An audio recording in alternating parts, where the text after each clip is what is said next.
business meeting of the Board of Education of the Cleveland Municipal School District will come to order. Mr. Stockdale, will you please call the roll? Ms. Ellicott? Here. Mr. Billups? Here. Mr. Briggs? Here. Ms. Jones? Here. Pastor Jones? Here. Mrs. LeBron? Here. Mrs. Peak? Here. Dr. Sridhar? Here. Mrs. Welch-Howe? Here. All 9 members are present. Thank you. Ask everyone who wishes to rise and participate in the Pledge of Allegiance.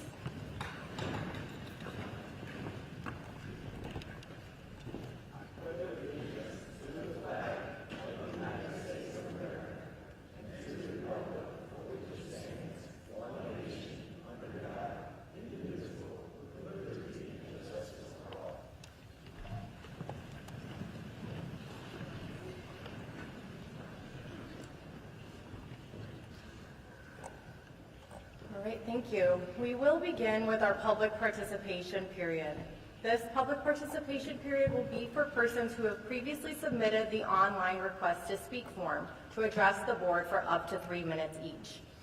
For this board meeting, as we have for the last 2 meetings, we have increased the number of speakers who may sign up to 20 speakers, increased from our usual 13 speakers. We will be holding each speaker to the 3-minute limit, and we ask that speakers respect the limit. We will have the timer up on both screens here on either side of you as you're speaking. I also want to mention that since most of the public comment we have received over the last several meetings has been around the Building Brighter Futures proposal, and in particular around implementation, and since we have added public comment during a work session, which is not typical for us, we are adjusting our usual practice of providing written responses by the following meeting, and Dr. Morgan and I will be providing more informed responses after the vote has occurred. People can expect their responses to come out in January, and as usual, we do post those on our agenda as well. And lastly, before we begin, I know these meetings can be quite long and it is a Tuesday evening, but I really ask everyone who's able to, who's here for public comment, if you are able to stay for the presentation and discussion portion after, or at the very least tune in online. Our meetings can be viewed online after the fact as well. Last time, at our last meeting last week, we actually had a really robust discussion around many of the areas of interest and concerns that our commenters shared during public comment, but nearly everyone left, which I also understand. I'm hoping that folks tuned in online, but again, it is our intention that we are addressing concerns as we work through the meeting, and so for those who are able to stay after comment, I would just say I appreciate it, but again, you can tune in online and view the conversation later. All right, we'll go ahead and get started. We'll start with Cleveland Teachers Union President, Sherry Obrinsky. President Obrinsky.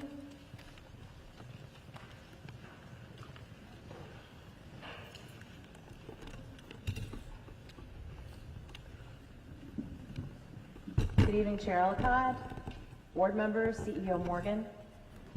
A foundational part of an educator's job is planning.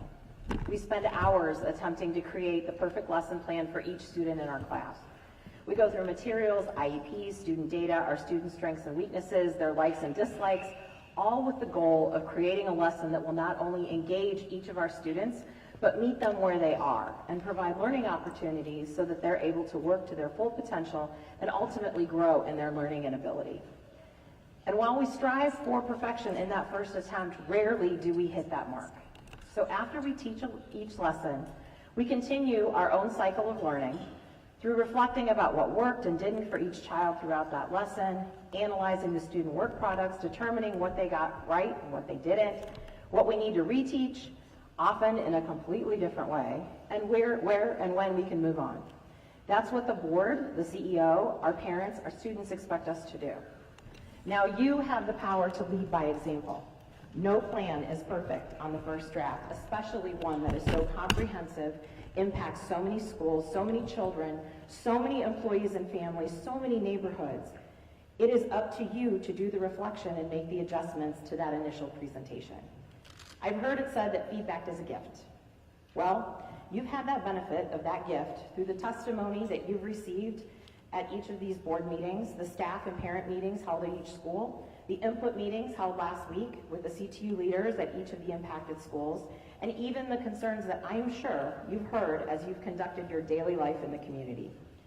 You have the feedback warning you about lack of space inside and outside buildings, leaving neighborhoods without a school, lack of parking, now particularly troubling with all of the break-ins that we've had over the last couple of weeks, and lack of answers on the part of our district leaders with regards to next steps for implementing Dr. Morgan's vision.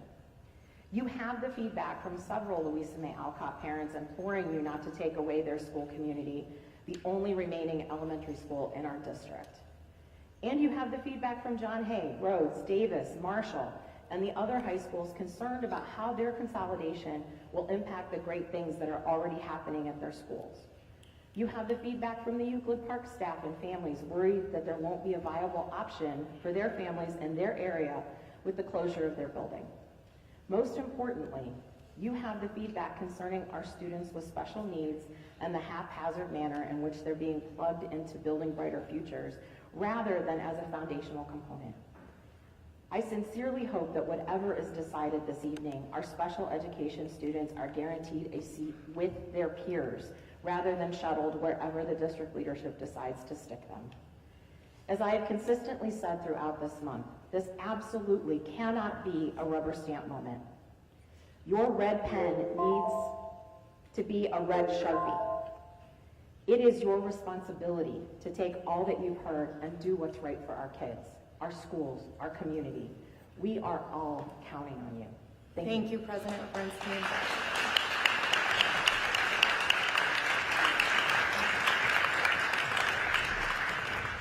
Next, Keisha Bullard. Keisha Bullard.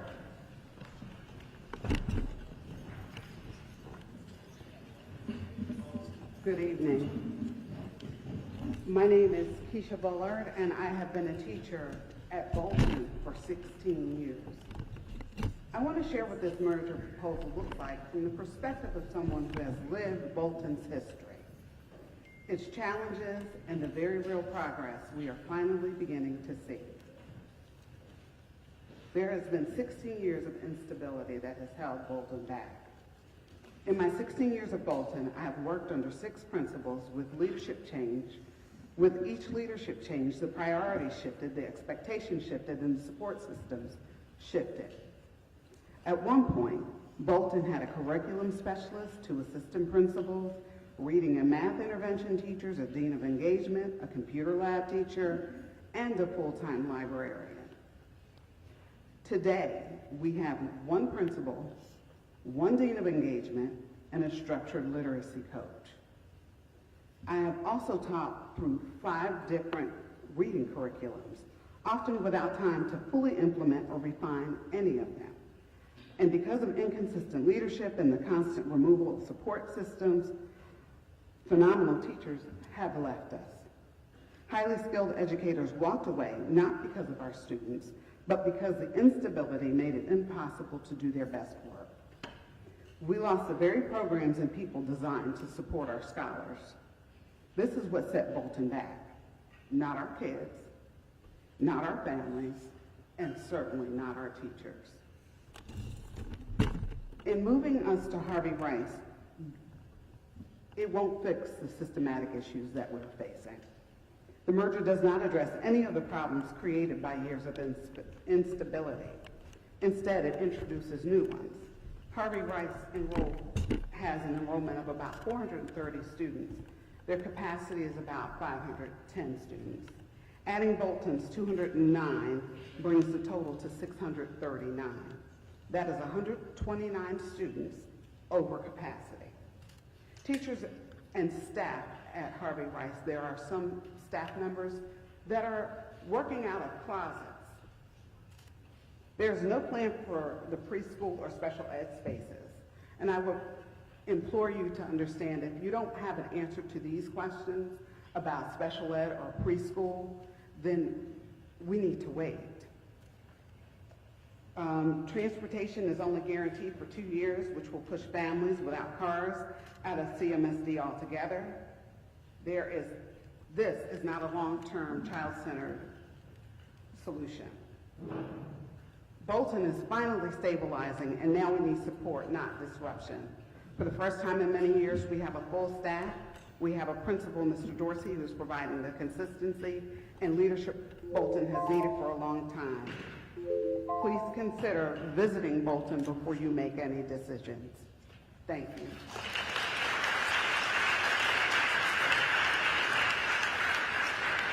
Thank you, Ms. Bullard. Next, Jose Feliciano, Sr. Good evening. My name is Jose Feliciano, and I'm chairman of the Hispanic Roundtable. And I'd like to remind you that there are, and I know you know, there's nearly 50,000 Hispanics in the city of Cleveland. 20% of your school district is made up of city of Cleveland children. And we understand that there has to be restructuring, but our concern is that these mergers and closures may disproportionately impact Hispanic students, families, and educators. The students rely on bilingual instruction, ESL services, and culturally supportive schools, and I think closures risk disrupting those programs, increasing transportation barriers, and widening academic gaps, and especially for English learners. And so we urge you also to protect Hispanic educators and the bilingual staff. And thirdly, the families, we'd like to ensure that the families receive clear information both in English and Spanish so that they have opportunities to engage in the process. And we want to make sure that there's public tracking of the changes that affect Hispanic enrollment, outcomes, staffing, and access to programs. And so we stand ready to collaborate with you and hoping that restructuring will strengthen. Now, Mike, I gave you all a written statement there that's much longer, and I've tried to summarize it. And in addition, I also then have provided a bullet point of my thinking on this thing. But looking at this thing here, I feel like I'm in the Court of Appeals 100 years ago when I practiced law. But there are three main areas: the Hispanic students, Hispanic educators, and the parents. And so with regard to the students, our concern is the loss of dilution regarding bilingual education, ESL, and culturally responsive support systems, and displacements in neighborhoods, and the longer commute for families, and especially for English learners. And there's a risk to the educators as well, because our concern is that there not be a disproportionate layoff of Hispanic educators, because that would have a significant impact on bilingual staff, and also making sure that the staff gets properly trained in Spanish and bilingual issues. So there also, of course, is the second key area is Hispanic families, and we want to ensure or ask you to consider that all of this be done in English and Spanish, and that clear guidance be provided to the community on what you're doing. And so let me just conclude with the big thing that I think is really important is that there be communication on what you're doing, that the results be communicated, that the community get an opportunity to know what you're doing, especially if it hurts, especially that. And so we stand prepared to help you. And I've identified the issues there. I wish I had a little more time to go through them. Mr. Feliciano, I'm going to ask you to wrap up. Thank you very much. Thank you so much.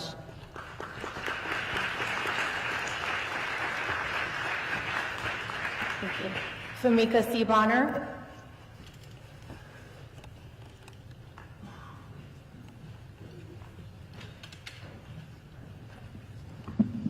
Grateful evening, board members and Dr. Morgan. My name is Famika Bonner. I am an educator at Marion C. Seltzer.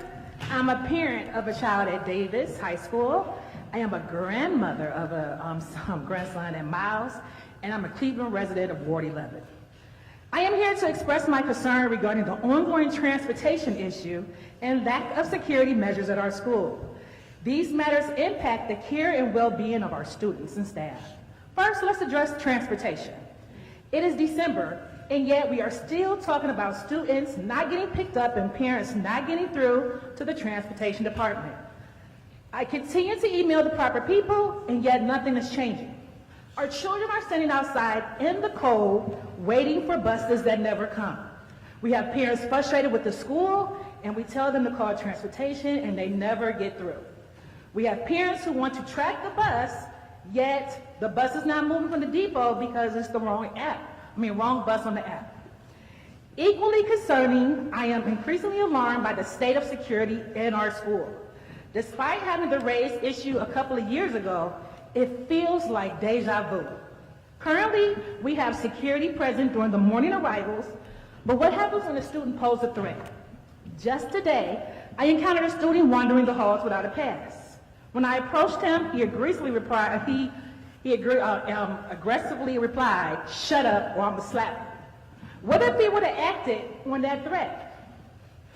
Who would be there to assist me in a situation like that? Also, with all the break-ins going on in the district, we need to have someone monitoring the parking lots. Today, when I came in, I was surprised to see Cleveland Police Station with their lights on helping them out. Can we get that in our dear schools? I'm just saying. It is essentially that we implement the stronger security measures in our schools to ensure the safety of both staff and students. Before I end, I want to acknowledge my fellow CTU sister and co-worker Monique Martin, who has started a GoFundMe project to assist the staff in the district who was affected recently. Thank you guys so much for listening. Have a good night.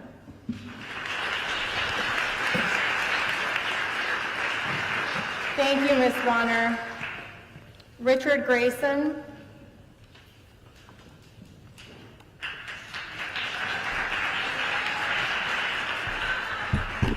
How you doing? My name is Richard Grayson. I'm from Bolden Elementary School. I feel my heart that the children in Bolton, they need the education they continue going on with now. The teachers is very beautiful. The staff, the principal, the dean, they're good people. I mean, you moving children to different neighborhoods that they don't even know nothing about, but then when you find out something going on in them schools with them children, that you move.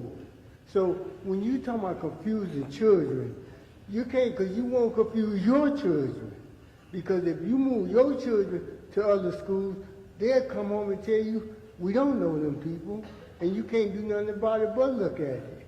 See, you keep kids where they can manage that and grow up right, they will successful. You close the schools, making sure that people is really unnecessary can get there, the buses don't show up. You all don't know nothing until you see it.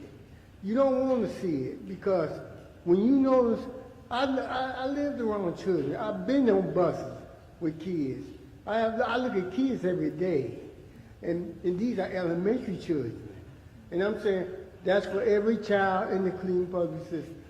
You don't need to confuse them. You don't need to move to different schools because they don't know nothing. They ain't know kids. 1 to 7 years old. The high school kids may know more than elementary children.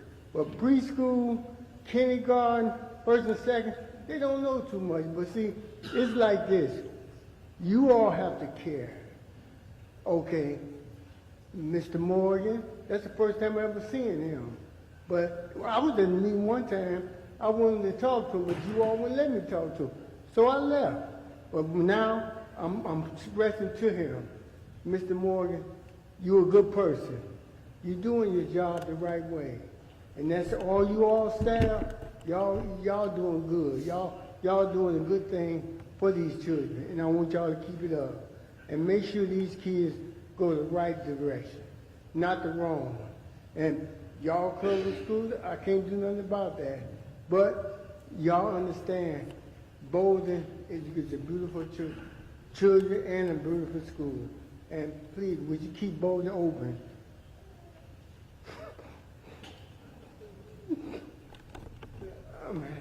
I'm asking y'all.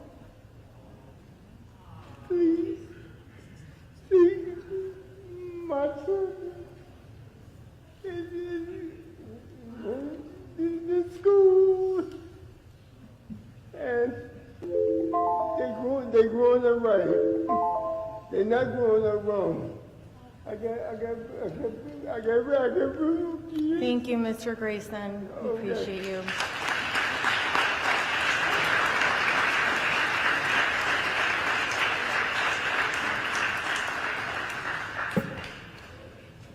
Wendy Eckert.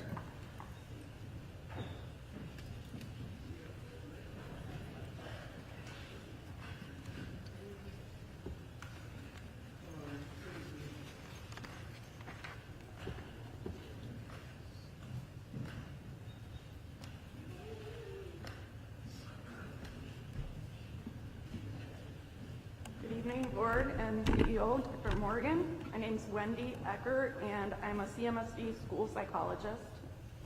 Our department is the Office of Psychological Services, or OPS. And OPS is unique in that we have staff who work in all of our CMSD school buildings. So this gives us a unique kind of wide lens to interpret some of the BBF issues and concerns that we have. Last month, our staff completed a BBF feedback form. Most all of our concerns fell into one of three main categories: school climate and safety, special education, and logistics and space. While the former topics have been addressed at previous board meetings, tonight I would like to focus on speaking about logistics and space concerns.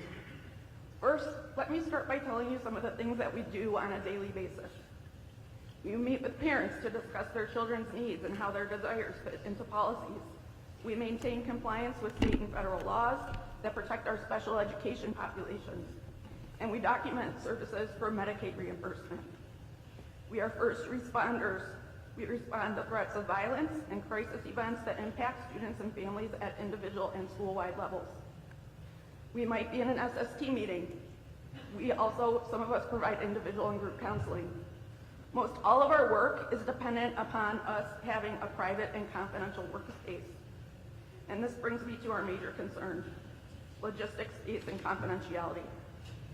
Based on our recent experiences across the district, these are some of the things that we predict we might be doing in the fall instead of servicing our kids. Wandering around buildings trying to find a confidential workspace that isn't a hallway, a crowded lounge, or storage closet. Leaving the building to go somewhere else to work because we don't have space in the building that day. Incurring legal risk because confidential student records can't be securely stored in a lockable space. Dealing with basic inefficiencies like making tech tickets for printer access or Wi-Fi connections, waiting, resubmitting, and then waiting again, repeatedly emailing, calling various CMSD departments to solve basic logistical moving situations only to be told that's not my department. And wasting time, driving around trying to find parking, lugging heavy test kits and materials from several blocks away, or trying to help administration figure out what to do during building mergers because clear policy is absent. Every minute that we spend solving logistical puzzles or finding a private room is a minute that we are not serving a student. We need dedicated, functional office spaces across all of our buildings to meet our professional standards. OPS is committed to the well-being of every student in this district. Addressing our logistics and space concerns isn't about our comfort, it's about our capacity to serve students safely, ethically, and effectively. We want bright futures for our students. There are a lot of dim realities that we anticipate if our issues and concerns are not addressed. Thank you, Ms. Eckert.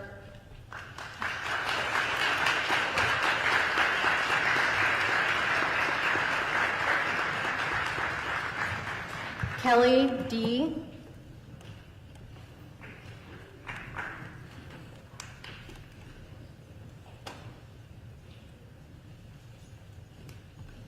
Good evening, everyone. My name is Kelly D. I am the Community College and Career Center Coordinator. I've been part of the Mooney family for 18 years. Started as the parent volunteer, I was the parent ambassador, and now I'm the 5C. We are supposed to merge with Denison, and unlike everybody that is here, we don't want to do that. Currently, we have 8 special education classrooms. At Denison, they're not going to be able to hold our students. We have a sensory room, cafeteria, an auditorium, a gym, a working full kitchen, and many more spaces for our special education students. Unlike Denison, unfortunately, they don't even have an elevator, where we have 2 students that use it daily. Our biggest hope is that if we do merge, you would move Denison to Moody. We have enough room that we could have 1,200 plus students, as well as all of our staff to stay, as well as Denison's. So in conclusion, we really hope that you would consider moving Denison to us, where we can not have to worry about our staff moving and being separated from our students, as well as our parents being concerned of where their students may go. Thank you. Thank you, Ms. Dia. Annalise Coleman.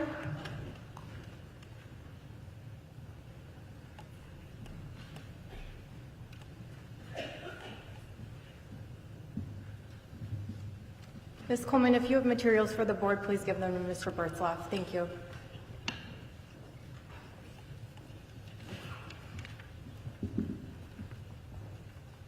Hi, everyone. I'm much shorter than the other people. My name is Annalisa Coleman. I'm one of the 81 school psychologists that works in the Office of Psychological Services. Good evening, members of the board, CEO, and community stakeholders. Thank you for the opportunity to speak today. I want to begin by emphasizing how deeply committed the Office of Psychological Services is to the success and well-being of every student in our school district.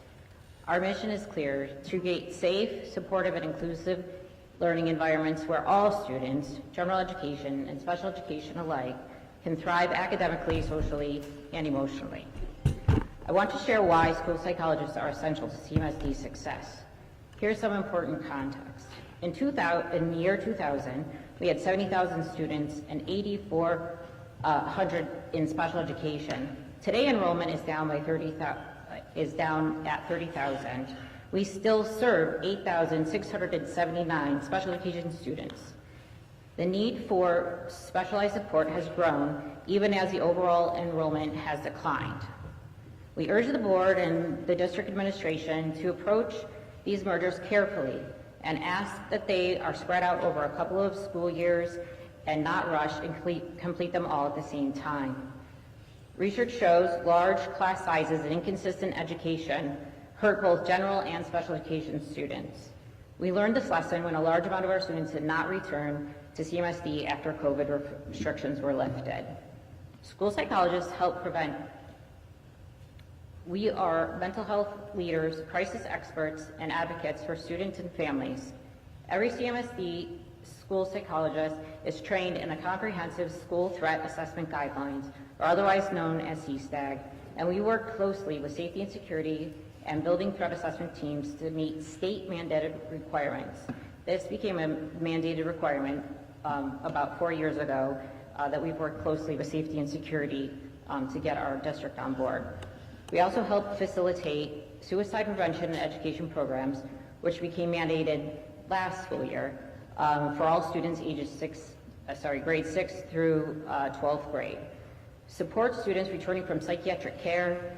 We run social emotional groups, are active members of SST, and coordinate with social service agencies, just to name a few things we do.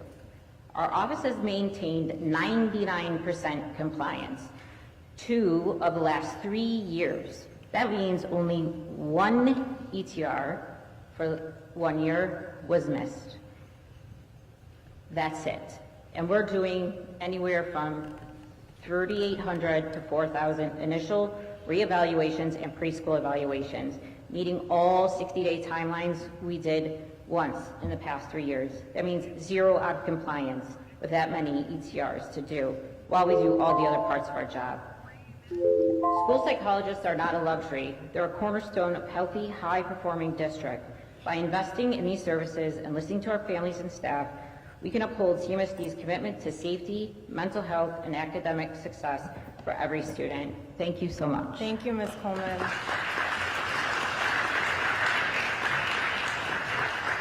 Lisa Araj.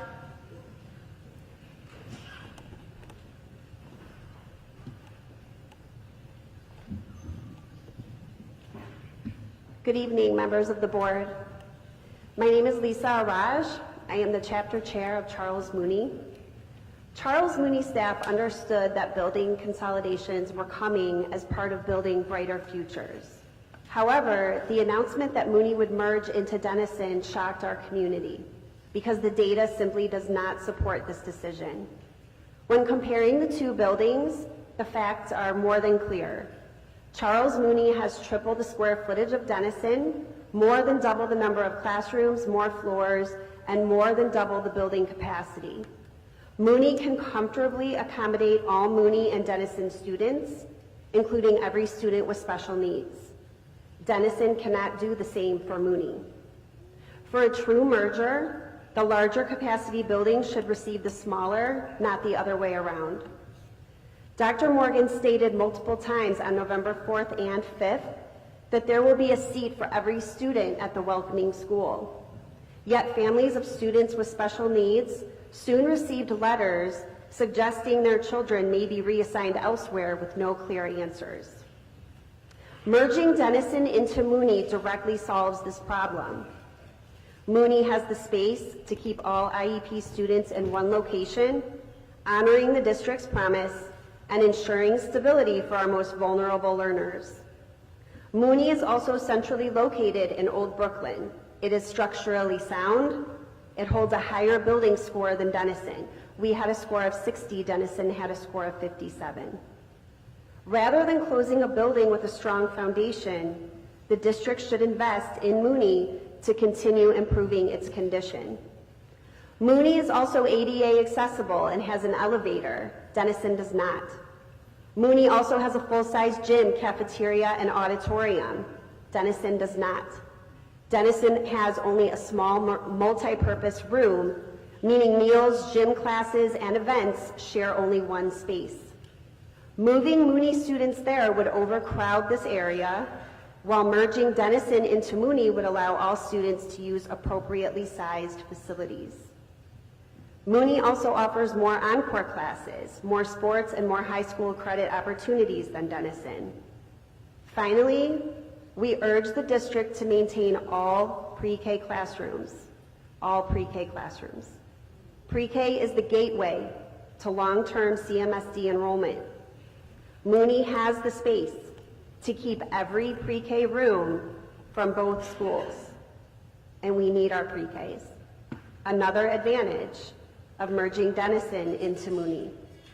In closing, the data, the logistics, student needs considerations, and capacity realities all point to one conclusion. Denison should merge into Charles Mooney, not the reverse. Thank you for your time and consideration.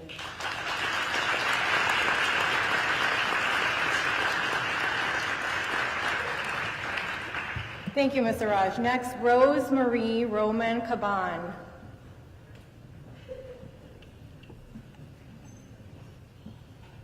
Good evening. My name is Rose Marie. I'm the proud mother of a brilliant, resilient boy with dyslexia and ADHD. He attends Valley View Boys Leadership Academy, a school that hasn't taught him just how to read, but has taught him to believe in himself. Now the district is proposing a merger. On paper, it looks efficient, but efficiency is not equity, and it's not education. Unless you preserve what makes these schools work, you risk erasing the very things that help our kids thrive. At the meeting held at Valley View, district leadership made it clear they don't care about smaller schools. They even said, and I quote, "We can't have CMSD public schools providing private school education. But what Valley View provides is not private school education. It's public school done right. It is equity in action. It is the very mission of CMSD." The district points to declining birth rates as justification, but birth rates don't erase learning differences. Fewer children does not mean fewer children with dyslexia, ADHD, or trauma.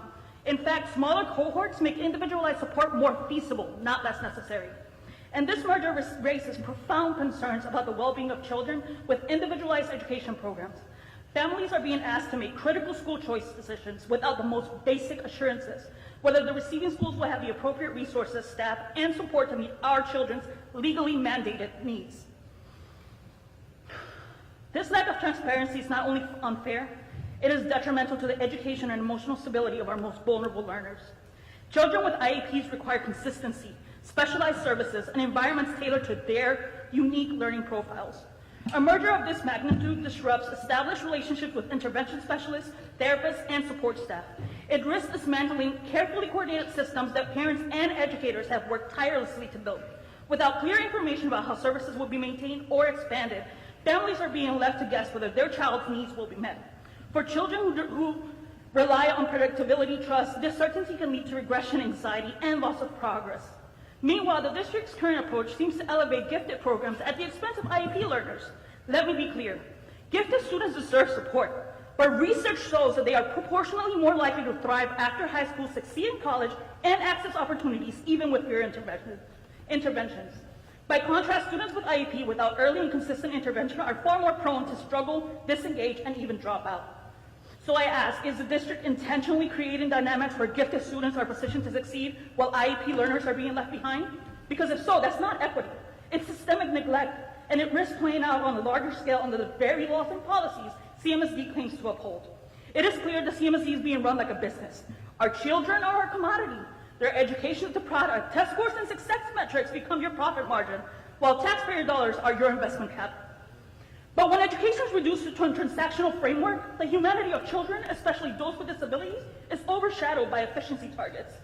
Families of students with IEP are not asking for special treatment. We're demanding recognition that our children are not commodities to be managed, but individuals with rights, dignity, and unique needs that need to be honored. In closing, our children's futures depend on more than efficiency. They depend on equity, dignity, and the unwavering commitment to meet their needs, not your metrics. Thank you, Mr. Murtabana.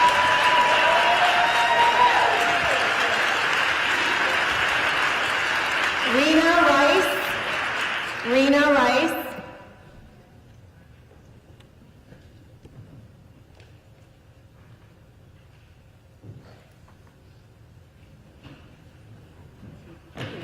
Good evening, everyone. How are you guys today? So, I'm here on behalf of my grandson.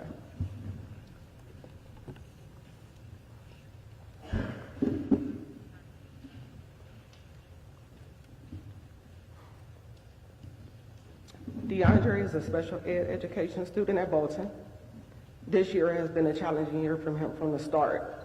He was unenrolled from Bolton without us knowing, and enrolled at a school he definitely would not be attending, only for us to have to spend 2 weeks downtown at the Board of Education trying to get him in somewhere because he had nowhere to go. Only to end up back at Bolton, and now this happens. You aren't ready for the outcome when you weren't ready at the beginning of the school year for at least special education. All classes filled is what they told me when it was time to re-enroll him. Oh well, parents will have to figure it out. That's what was said too, to our face. Not this time. I'm not going for it. If you can sleep comfortably and tell me things will work out when it's time for enrollment, then that means you are comfortable with passing your names, phone numbers, and emails for me to contact when things go horribly wrong. I own my home. I pay my taxes. I pay for the levies. I pay everything you guys ask as they pass. You have say so, so should I. Consider what you're doing for all the kids, not just general education, because special ed, they're your children too. If you had a special ed child in the CMSD programs, you will reconsider what you're trying to do. Thank you, Ms. Rice. Next, Kimberly Richardson. Kimberly Richardson.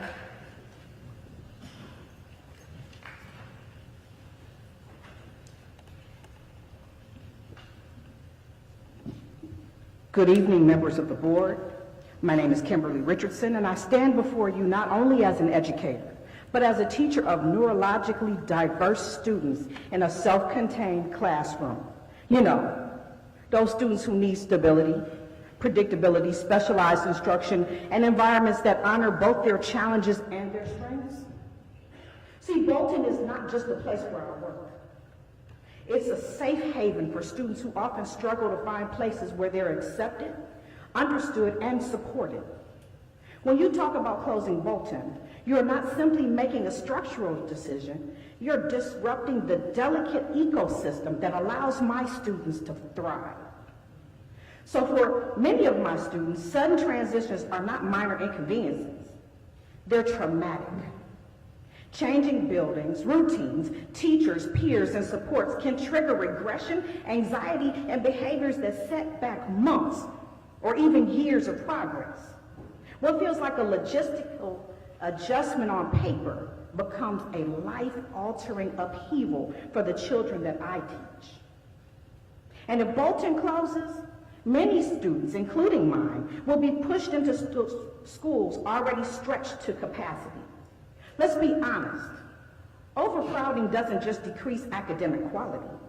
It strips away the space, the calm, and the structure that neurologically diverse students require to learn. Our children deserve classrooms where they can breathe, process, and feel safe, not environments that mirror that historical cruise where our ancestors were packed into spaces without regard for their humanity. CMSD has long promoted itself as a school of choice, a district where families and educators could select environments that best meet students' needs. But we must ask, if closures force our students into whatever building has room left, when did families lose that choice? When did educators lose the ability to ensure that vulnerable students are placed where they can succeed? See, many parents are already prepared to withdraw their children from CMSD if Bolton closes. As a teacher who works closely with these families, I understand them completely. Their actions are acts of protection. For generations, Black parents and all parents of vulnerable children have done whatever it was necessary to shield their sons and daughters from environments that threaten their well-being. That legacy of fierce protection continues today. And I feel that same responsibility every time I walk into Bolton and walk into room 118. I'm asking you to understand that this decision is not just about buildings or budgets. It's about how these children whose brains process the world differently, they rely on stability to grow and who need consistent support to flourish. My students cannot afford to lose the community we have built. They can't afford to be scattered. Please keep Bolton open. Keep our most vulnerable learners safe. Keep our community whole. Thank you.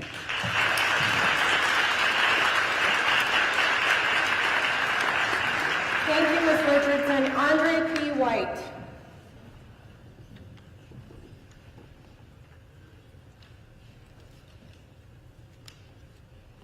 Andre P. White.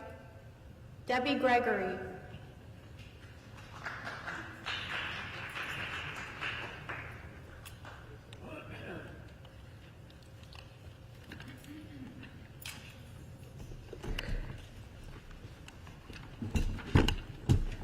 All right. Good evening, board members and Dr. Morgan. My name is Debbie Gregory. I am an intervention specialist and the union chair at Waverly School. I am currently in my 35th year of teaching. I've taught on the east side, I've taught on the west side, and not planning on going anywhere anytime too soon. I was also part of the 2016 merger when the district chose to merge Waverly and Larson Lake together as we waited for our new building to be built. It is based on that experience of a merger that we have concerns with the current proposal of Waverly, Alcott, and Gallagher all merging into one building. Waverly is asking the board to only approve the merger of Waverly to Joseph Gallagher for the upcoming school year. Enrollment of both Waverly and Gallagher schools will be approximately 1,020 students for a building that holds a maximum of 1,115 students. Adding Alcott to the enrollment would increase the student population to almost 1,200 students over the maximum limit. And if you look at the page that I passed out on the bottom, highlighted are all of those rooms that will no longer fit, and that will be teachers that we will be losing if all three move together. We also want to ensure, the numbers show that Gallagher has increased from where they were last year to their new building 200 students, which is a huge amount that has been added. We also want to ensure that all of our students identified with disabilities will move with their peers. There needs to be classrooms in Gallagher to service all students. There need to be space for all students. We don't belong in the hallways working with students. We belong in resource rooms if that's what is needed. We can't move backwards. We need to move forward with our special education students. We are asking that Louise May Alcott remain in their building and allow them the opportunity to either become a specialty school or allow them to eventually merge with the new Marion Seltzer is completed. Waverly understands that change is inevitable, and although we have not been in our building very long, we understand that Tremont is in need of a new home. Waverly staff is excited to work with the new administration and to have the opportunity to collaborate with colleagues who teach the same grade and subjects, something that we have never had the opportunity to do with only one of each grade level. We are asking that the district stand behind their reason that they chose mergers over closures. It was to keep more current staff and students together, and this will only be possible if Waverly merges alone with Gallagher. I hope you will support the staff, students, and families at Waverly School. Thank you for your time. Thank you. Roger Sykes.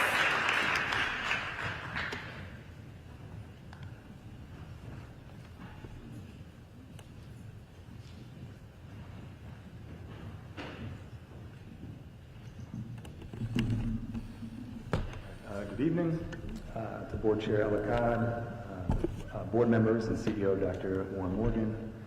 My name is Roger Sykes. I live over on West 104th Street, right across from Louisa May Alcott Elementary School. I'm here speaking on behalf of Clifton Baltic Neighbors. We're a neighborhood association. We represent the area from West Boulevard to West 117th and in between Clifton and Detroit. And so therefore, Louisa May Alcott is in the heart, literally and figuratively, of our neighborhood association. Last night, our organization voted unanimously. We want to keep Louisa May Alcott open. Folks know that Louisa May Alcott, it serves an important niche. It's a smaller footprint school, and those with special needs and students that thrive in smaller environments really have a special spot at Louisa May Alcott. For me, the reciprocity between the school and our neighborhood is powerful and palpable. Some of my best moments is waking up, having a coffee, and I get to see students taking a lap around the block in singles and pairs and triples, and there's joy coming off those students. There's a little lunch area right adjacent to the school, and there'll be staff and students out there having lunch, sometimes having lessons, and you can't quantify the joy that is emanating, from that school and from those interactions. There's love there, there's trust there.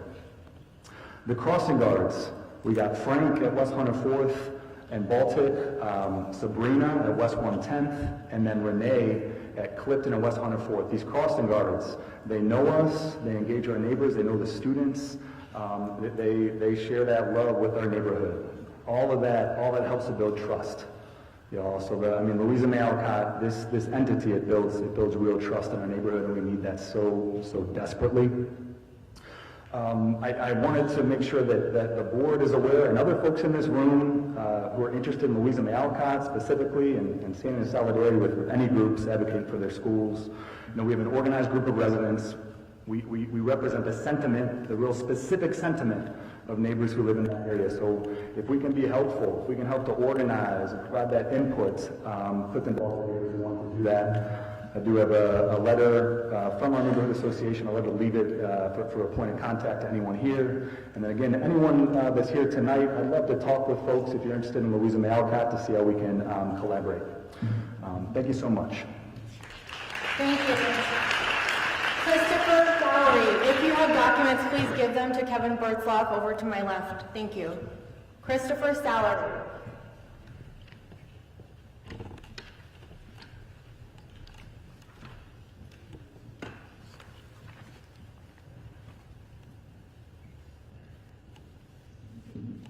Good evening, board members, CEO, and CMSD leadership. My name is Christopher Salary, and I'm a parent of an MC2 student. Thank you for the opportunity to speak. We understand that the district faces real challenges, declining enrollment, budget constraints, and the need to streamline resources. Tonight, our goal is not to fight the transition, but to make sure it protects the high quality of STEM education our children were promised. MC2 STEM is not simply a school. It's one of the district's few officially designated STEM schools recognized by the state for meeting strict requirements. Community partnership, transdisciplinary instruction. We have staff STEM expertise, project-based learning, and strong business post-secondary collaborations. This designation follows the school structure and missions. It is not just the students. It cannot be assumed to transfer intact in any building without intentional planning. We respect East Tech. It has a strong robotics program and it has a credit to the student and staff there, but robotics experience alone does not equal a full STEM designated program. The question before us is not whether East Tech has strengths. It absolutely does. The question is whether an MC2 STEM, full STEM model can survive and maintain the state's designation inside such a large comprehensive high school.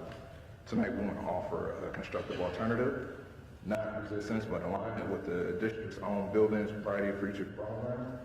If MC2 STEM must relocate, the most logical and academically aligned pairing is with Davis Aerospace and Maritime. The reason why is MC2 STEM and Davis share a close alignment of mission, curriculum, and culture. Both schools are built with STEM foundations, engineering, science, technology pathways, innovations, and real-world learning. A combined STEM campus between MC2 and Davis will strengthen the district's ability to maintain the MC2 STEM's designation. Both schools already operate in an environment that meet many of the state STEM's requirements. Also, this merger will not dilute either school's identity. Instead, it will enhance both, creating a powerful, unified STEM hub in Cleveland, supporting the district's commitment to preparing students for their future-ready careers. In contrast, a merger with a traditional comprehensive high school losing the unique culture, class size, structure, partnership, and project-based environment that's earned MC STEM's and its STEM designation in the first place. We respectfully ask the board and the leadership to consider would MC2 STEM's STEM designation culture and rigorous project-based model survive better as part of Davis and school-ready, being structured around innovative and future-focused career paths rather than being absorbed into a larger traditional high school model. If the answer is yes, we urge you to explore the option. And if the district ultimately moves forward with East Tech merger, we ask and guarantee that the MC2 STEM designation will be preserved with fealty, staffing community, cohort instructions, and be protected with the STEM identity inside the new environment. Thank you for your time. Thank you, Mr. Salary. Dr. Vincent E. Stokes. Dr. Stokes.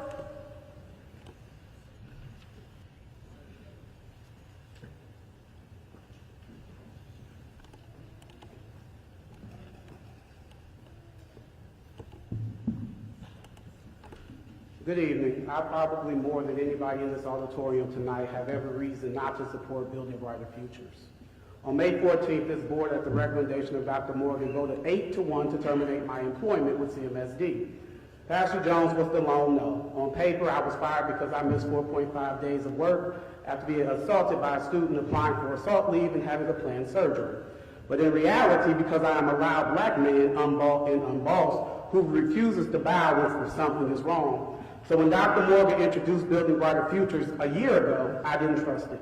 But I watched, dug into board docs, compared levies and projections, took a government finance class, learned about millage, state caps, and local efforts, and at every meeting I stood at this mic reminding y'all of the painful truth: when white folks catch a cold, black folks get pneumonia.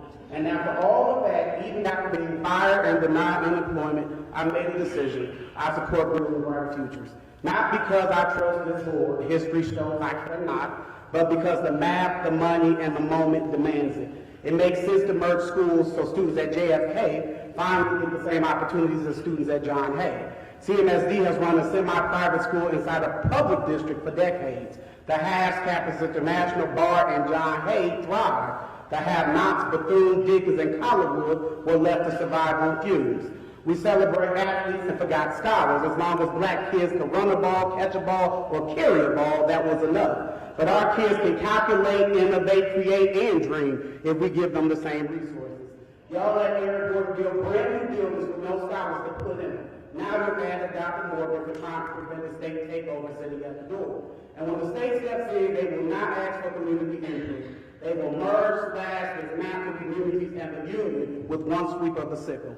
This is not a Dr. Morgan problem. This is a state of Ohio refusing to fully fund public education problem. But while I support the plan, I need this board to do more than smile and nod and listen to your employers, the citizens. Special education must be protected. Merging buildings without merging services is dangerous. Staffing concerns are real. You cannot pack 500 students into one building and pretend duplicate positions will survive. Stop blaming low birth rates. The children exist because they're breaking into cars at churches, hospitals, and schools every day.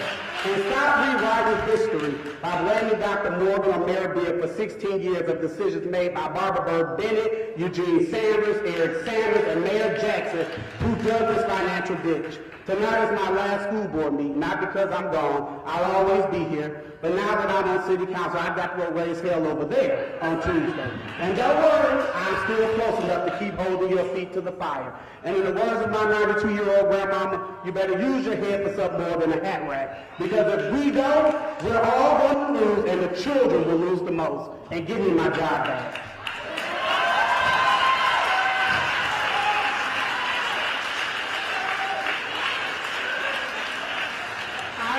Dr. Stokes, thank you. Sarah Hodge.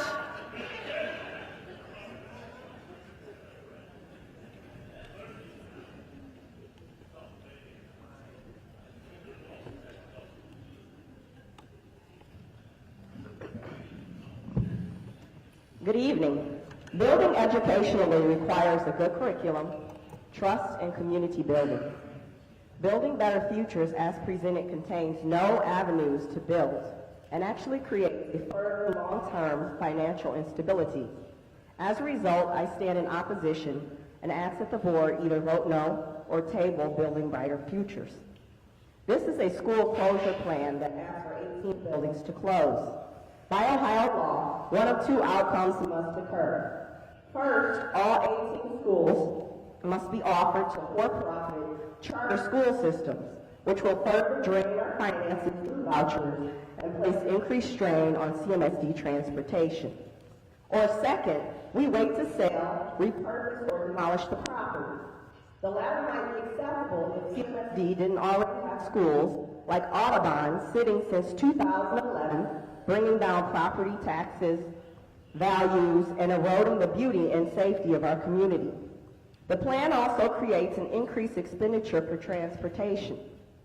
When we already have an existing shortage of bus drivers, tight funds, a need to transport possibly even more charter or parochial school students, all with a retiring head of transportation. Building Brighter Future closes schools the community already chose. CMSD has broken their trust as a result. Do the families and community members now choose CMSD anyway? Or do they go to their same Euclid Park as a charter school? Do out-of-district students choose early college? Or do they leave since their program is gone? Building Brighter Futures has a shaky foundation. I am asking the board to table Building Brighter Futures until a plan can be created that ensures a stable foundation. The plan should have, number one, it should produce the 2024-25 budget showing the expenditures and surpluses of last year. A written, publicly shared financial savings and expenditure plan for each change in Building Brighter Futures. 3, a written curricular guidebook for all 39 affected programs before any mergers or closures occurs. 4, a long-term stabilization plan for maintaining and attracting the student population and building community partnerships and neighborhood building. I ask that the board vote no or table Building Brighter Futures. I'd also like to call a point of order with my last 21 seconds about Dyke and the Mound mergers. It was not on the original board agenda when the permit to speak forms were up. In the past, permit to speak forms were at the board meeting. So if there were changes to the board agenda, you could get the board agenda and then sign to speak up. Dyke and Mound didn't have an opportunity to participate in this process at all because you guys decided over the weekend. So my point of order is to you guys, for the Open Meetings Act, is that permissible not to allow public comment on something like that. Thank you. Thank you. Clarence A. Kilburn III. Clarence A. Kilburn III. That concludes our public participation period. Board colleagues, I'm going to pause to ask our village attorneys to consult me on a point of process. So just give me a minute.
We'll be back on in just a minute. Looks like a couple people opted to take a break when I broke here, so we'll be right back.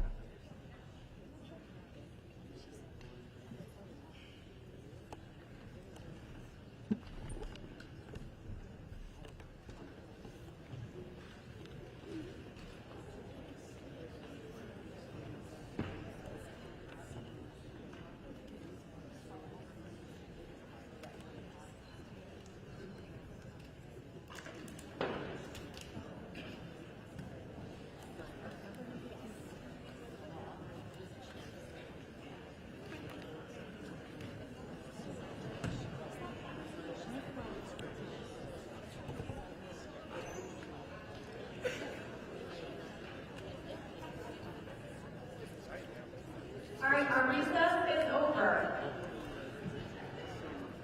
Next, I will be turning it over to Dr. Morgan to present an update on the Building Brighter Futures proposal. Right after that, the board will discuss what has been proposed and lift up any questions or concerns that we have or have heard about. Dr. Morgan, over to you. Thank you so much, Chair Ellicott. Before I get into the presentation for this evening, and we have that's going to be shared out, I do want to get have a moment to address just some of the public comments that I heard, and I was taking notes. Typically, we don't do that, but given that there were so many on Building Brighter Futures, there's some things that in the presentation I'm going to be sharing are going to be addressed, but I do want to ensure that I have the opportunity to respond to some of those. So first and foremost, it's great to see the Bolden family out here. Ms. Keisha, it's great to see you. When I was a network leader at Bolden, this was one of my schools. So it's great to see you, and great to see just the energy. As with Bolden, as in so many of our other schools, we heard it from Alcott, Valley View tonight, we know the unique school that you have, your community, And as I go through the presentation in a moment to talk about the benefits of building brighter futures, I want to, however this board votes, I want to reiterate that commitment to really ensuring that we have a really strong foundation there. I know the staff, I've been in, your buildings as well as so many of the others, and I know the communities that you're creating, the Disney in school that you guys do every year. Those are things that we can continue to leverage even as we move forward with our plan, and then also ensuring that we can maximize that. So, I heard that from the Bolton community.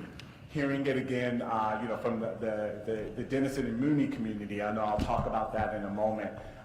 Special education, loud and clear. We have updates on next steps around special education. So please stay around to hear some of that. I know I shared some things last week, but I also want to make sure that you're aware to hear these things. There was just so much. There was also a lot around equity. And I really want to make sure people understand that the crux of our plan for Building Brighter Futures is called Building Brighter for a reason. This is a plan to ensure that all of our students, no matter where they go to school, no matter where they live, their background, how they look like, that they have expanded opportunities, things we can't deliver on today. So when I hear things like, our school community is unique, but we have no college and career readiness programs. It's great that it's unique, it's great that it's intimate, but if we're not setting students up and we're not providing those programs, we're not providing that brighter future for them. So as always, we want to ensure that we preserve what is working in our system and all the great things that make our schools special, while at the same time actually delivering on tangible results. And we've shared what those tangible results are right now, where we're not delivering on the college and career readiness programs. It was so great to see the parent from Valley View and hear the passion again. I remember being out at that meeting and hearing at the Valley View community meeting, parents actually saying there was a time we had foreign language. There was a time we had some of these programs, and enrollment continued to decrease. In our smaller buildings, and as enrollment is going down because of the birth rates being down, and there are increased choices that are coming around, that actually risks us being able to not only keep the building open, but also keep the strong programs that have been around for a while. So Building Brighter Futures is ensuring we have the enrollment to meet the demand of the moment. And with that, I'll go on ahead and get started. Some of the things that you guys shared tonight, I will be addressing in my presentation. And also some of these were things that were directly addressed to me by our board, and want to ensure that I address the questions that the board has given me from prior weeks as well as recently. So as I shared when I shared this plan on November 5th, this is a moment that demands action. I've heard it time and time again from comments brought up at this board meeting over the past month that it is a time where we know that our costs are going up. There are serious funding cuts at both at the state and federal level. We've had academic progress, but we also know that right now in our system, not every kid has access to the same programs. And us simply not doing nothing won't change our reality. Us doing nothing doesn't change our finances. Us doing nothing doesn't provide the academic programs that our kids need and deserve. So it is a moment that demands action. And with action, there are tough decisions ahead of us. But what I can commit to this community, however this board votes this evening, we will be with you every step of the way and ensuring we take your feedback. One other thing I wanted to mention that was off the cuff, and I put my notes here. For that parent at Bolton, I want to get your email, and I want to know exactly who told you that. I want to know their name. So we'll make sure we connect. I have members from our team. We'll make sure we have that. So thank you. Yeah, because that's not aligned to our commitment, and we do want to hear that feedback. So thank you. We know that we have building conditions that, we're in buildings like the one we're in right now that's been recently upgraded, actually recently built. So we've been able to deliver on upgrades in our buildings for majority of students, but some of our students are not in buildings that are worthy of that 21st century learning. So that's what Building Brighter Futures is. It's a moment that demands action to ensure we have increased access to the student experience across our city for every kid, not just some. We talked about the pockets of excellence. We heard we do have some really great school options, but what if you happen to be a kid that don't go to some of these schools? Or what if you happen to go to a school that is not achieving state standards? We want to ensure that students have access to a high quality education while at the same time achieving our financial reality. So I want to talk about feedback, and feedback is a gift. I always say that, and this was a gift of feedback during this time. You'll see this in a moment, but over the past month, we've done over 100 engagements just in this month between the recommendation and now, and that's not inclusive of the meetings we've done, whether it was the input meetings we've done with chapter chairs, individual meetings that I had, I know even meeting with elected leaders, meeting with city council people, doing lunches, going out to your school communities. There were times I heard the feedback and I went directly out there. I said, let me just see the buildings, let's see what's taking place. That's not inclusive of that. And so, not only myself, but our team, we've been out on the ground listening to that feedback, and we thank you for that. And I want to share with you how we're thinking about moving forward. As you know, in this time, gave the recommendation on November 5th. Over the month, we've been engaging, and today the board intends to vote. Now, if you've seen this chart, this is a chart that we've been showing since we've started community engagement in the spring. And before, these were all just bullet points, and now they're checks. So this just shows you all of the engagement we've done since the spring. I know many people have said, I haven't heard it. We haven't been doing these meetings. We've been doing community, regional meetings, staff meetings that we had in every single building starting in the spring, picked those back up in the fall. All of that was prior to the recommendation, and then since the recommendation, staff meetings at every single impacted school, family meetings at every single impacted school, chapter chair meetings, meetings with delegations, meeting with every staff group.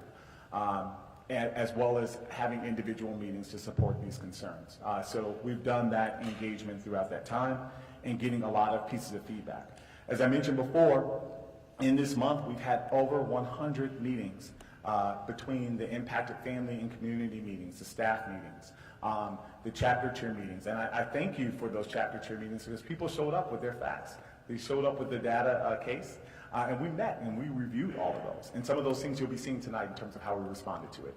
I've been hearing the charge. I know the board has been hearing the charge. It's not a rubber stamp moment. It's time to look out, edit, revise. There's also been questions saying with one recommendation, how can that actually be engaging in the community? As I shared before, though it's one recommendation, we're having individual meetings where we're taking into account every piece of individual feedback. And you'll see how that's showing up tonight in the way we're responding to that. I've also mentioned some of the other engagements that have taken place, some that we've done, some that the board has done directly, some that the mayor and his team have done during this time to really ensure we were hearing from our community. Now, if you look at this slide here, this just shows the types of feedback we have received in this time. And the dot all the way to, it'll be all the way to your right, shows the frequency of the feedback. And the number one piece of feedback, and you heard that tonight in some of the comments, are around logistics. How is this going to take place? How do we ensure that this brighter future can take place? There were questions also around staffing and job security, questions around program quality, special education and pre-K as it showed up tonight, timing and transportation, our calendar, which we'll talk a little bit about this evening, student experience, questions around why my school? We should do this, but why did you choose my school and not another? And then finally, just how the community will be reflected and how the culture will be reflected. As I mentioned before, the feedback that we've heard up until November 5th informed our recommendations. So there was a sentiment that on November 5th, people said we didn't know. But if you came to any of our Building Brighter Futures meetings, we were talking about the data case, building condition. We were talking about building enrollment, building trends. And that was the foundation of our recommendation. But there were other things that you shared feedback with us on that actually informed our recommendation.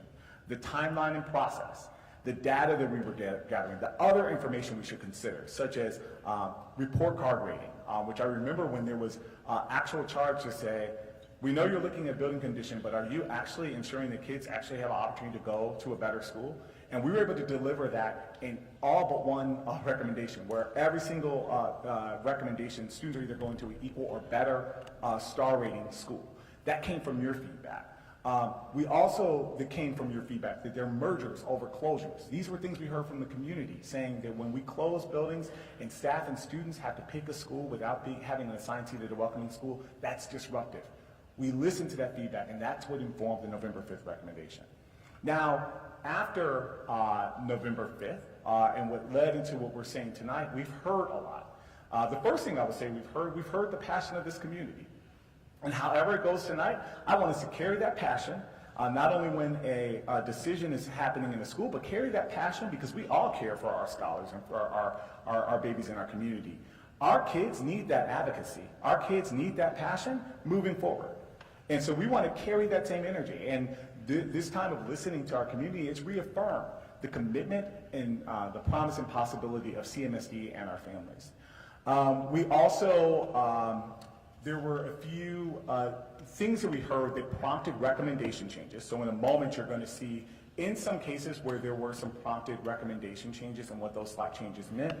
And the majority of the feedback we've heard, even tonight, is more on implementation. Not necessarily the recommendation itself, but how can we actually make the implementation stronger. So we'll break that down. Now, if you look at this funnel, if we want to take all the feedback that we heard during this time, there were many things that we heard. And, you know, even though there's passion behind it, when you're hearing so much feedback and listening to the communities and you're making a decision, you want to have some type of model of how you are listening to that and when does it prompt a change. And so this is a framework that we use. If you're looking at this funnel, these were some key questions that we asked ourselves. Is this concern cited more than once? So if we're hearing the feedback and multiple people are bringing that up, that was something that we considered. We said that's going to be really important for us to consider when looking at it.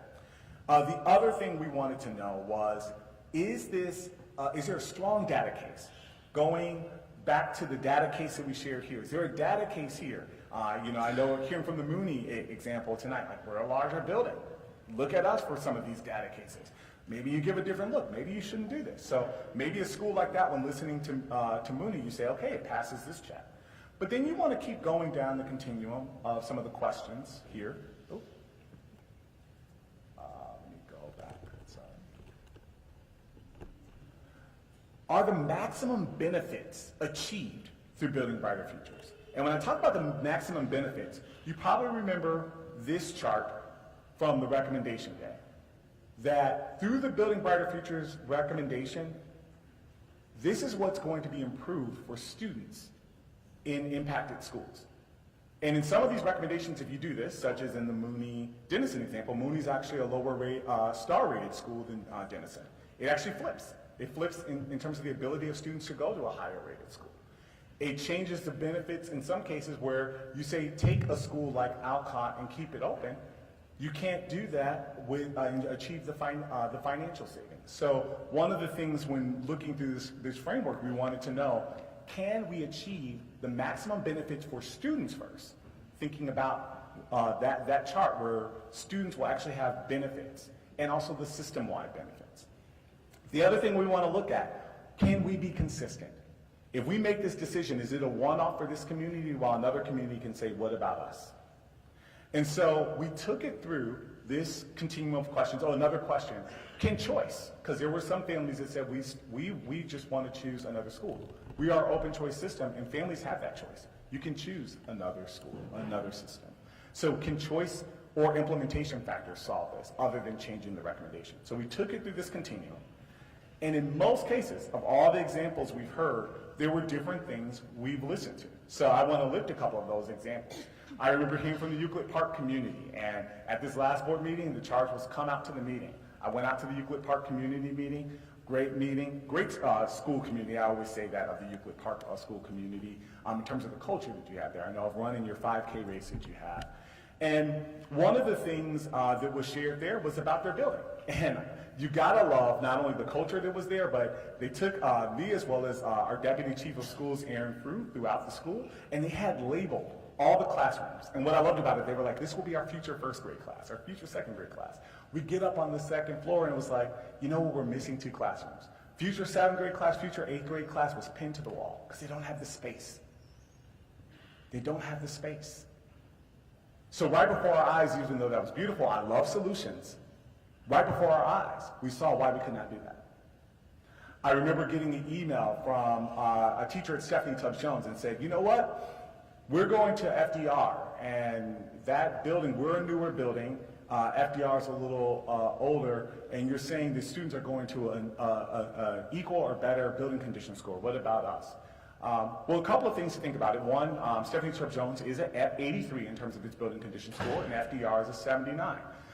With the facilities work that we're doing, and that was shared at the community meeting, we will be able to bring FDR, which in this recommendation will be the new Stephanie Tubbs-Jones, that building condition score up, so it will be equal.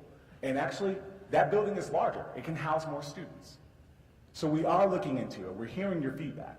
And when the other thing you cited in that email was asking about the 100% of students who will attend newer upgraded facilities. That's going to take time, but the upgrades that we're doing at FDR this year to get it ready for next year is inclusive of that. So you'll have that stronger community. You know, we heard Valley View. I heard that passion. Probably the toughest meeting I had, but very important, very powerful, very passionate. You know, we heard about that community and what's really important about the culture that is established here. You can see it over time. But I also heard about all the programs that have been taken away over time because the enrollment is so low. Valley View is a school community under 200. Even with the recommended merge to Kenneth Clinic, it will still be one of our lower enrolled schools. You know, so thinking about the programs that we need to have, and also there were questions about transportation, which we are providing transportation for those families that want to choose. But there were also families that said, we want an option on the Southwest side. You can choose an option on the Southwest side. But if you want a boys leadership academy, our best option in this recommendation is at Kenneth Clinic. You know, hearing from Alcott, another beautiful community. As much as Alcott was coming out, I worked last week in the afternoon, I worked out of Alcott and went there, and I thank the Dean of Engagement there for allowing me to use her office. And just seeing things. One, is a really small community, seeing that the enrollment was low. I also got a chance to see that we do have a beautiful and engaged special education team there, and you see what's working with that community. But taking it through this case, if we were to make any decisions to keep Alcott open, one, it would be inconsistent because there are other buildings that meet the same criteria. We'd be doing a one-off. It also, we would not achieve the maximum benefits that we've achieved through the plan in terms of where students can go, going to a school that has an improved student experience, as well as the maximum benefits in our financial model. So I just wanted to share some of these anecdotes because in this time I've been hearing, we've been listening, I've been going out in those cases to actually meet with you and see what's taking place. And I want to let you know how we've scrutinized over this. But there is one case, and I did hear from Ms. Hodge, I believe, who said, do we give the opportunity for the Mound and Dyke families to actually share concerns in this month? And actually did, because Mound and Dyke were actually part of the original recommendation. There's a shift in what I'm about to share in a moment, but they were part of the original recommendation. So we had staff meetings at that school. We also had family meetings at that school. And we heard feedback. We heard from the Dyke community that they're really excited about their new building. And in this recommendation, they still will. But there was one piece of feedback that we heard that actually taking it through this case, it actually is one that we're actually shifting the recommendation based on what we've heard, because as we put it through this, it actually checked all the boxes. And I want to talk about that recommendation. So, as we mentioned before, this was a slide you remember. We had 16 K-8s that were emerging, 4 specialty moves. There is one proposed change to the original recommendation, and it comes in our K-8 mergers and move recommendations. So the original recommendation called for Mound and A.B. Hart to merge together, and for Dyke to move to Mound. Okay? What we're adjusting with this is that Dyke and Mound merge together and be renamed Mound School of Arts. So Dyke would still go to Mound, and A.B. Hart will continue to be a high-quality neighborhood school. Now, a couple of things I want to let you know about this. And this came from feedback we heard. What we heard as we were going through those meetings, we heard from many families and from the staff that said many of our kids, this is the Mound staff, are going to stay at Mound. They're going to choose Mound, and they're going to go to that, they'll now have an arts program. And our arts elementary school model is not a selective enrollment. They will have that choice. So families could choose, all the Mound families could choose to stay at Mound. And Dyke would have still come over. But if we kept the original recommendation, Mound staff would have been going to A.B. Hart, and their kids wouldn't be there. And there would have been nothing stopping the Mound students from staying at Dyke to get that new arts program. So that was something that did change with that. Now, there are a couple of other examples. Waverly may be saying the same thing, like, hey, we're getting moved out of our school so that Tremont can come here. Well, in the Montessori model, it is a little different. There are specifications that teaching staff need to have for the Montessori model. And for enrollment, there's a time where the enrollment in the Montessori model actually cuts off. So you can't simply merge it. Now, there are some families that could choose the Montessori model, but they need to meet certain conditions. And certain staff need to meet certain conditions to teach at the Montessori model. And that's the same thing when you're thinking about Stephanie Tubbs-Jones and the old Michael R. White, which is going to be in the Stephanie Tubbs-Jones building, renamed Michael R. White Montessori, that doesn't meet that criteria. So with this Mound Dyke merger, it was already what students were going to do. It maximizes students first. It was what students were going to do. The Dyke community still get their new building. We are still committed to a high-quality East Side arts program. They'll be wall-to-wall. We are not changing the number of buildings that are closing and emerging, so we still have the financial benefits, and students can actually still maximize that potential, and more students actually have access to a high-quality art option. So the maximum benefits are achieved as well as the system-wide benefits are achieved. So I wanted to take you through that framework and let you know how some go through that and you can keep going and some stop, versus one that we say, this is a recommendation that we could actually listen to and change. And so tonight I'm presenting that change and recommendation to the board. You can see that here, how that shows up represented. Dyke now merging into Mound and the school being renamed Mound School of the Arts. And as you can see, these are still our 4 specialty moves, but the difference now with Mound and Dyke and Mound merging together. Now, there were lots of other things we've heard. Some you've heard in public comment, some we've heard just anecdotally, and those are around school names. First and foremost, I want to be very clear. This board has a policy and has the sole right to name our buildings. Right? The Board of Education owns that right. And there's a process outlined from board policy of what we do with school name changes. The board charged us with building brighter futures to ensure we have academic improvements in our system as well as financial improvements in our system. That's what they charged us with. This was not a name change part in time with this. But there were times when we're listening in this recommendation where certain names were going to be taken offline, and we wondered if this was a time that names could be transferred. Not named new, but names that are already within our systems where they could be transferred, and if it made sense. These were things that were presented to the board, and we made some thoughts around it. Before I get to the name changes specifically that we're going to do, I do want to name one that I did bring to the board that was part of the recommendation, and the board pushed me, just even on the framework, that said, we're being inconsistent with that.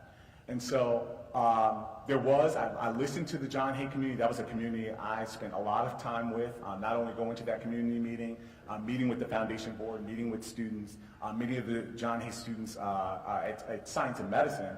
Actually, in all of the schools, they sit on my my student advisory council, so I hear from the community. And one of the things that was said was, John Hay is a selective enrollment school. How can we, if we're changing these names of Science and Medicine, Architecture and Design, early college, and bringing in Campus International, how can we have a name that best reflects what John Hay is, the excellence of it? And I listened to that and I thought about it. I said it's one of our few selective enrollment schools.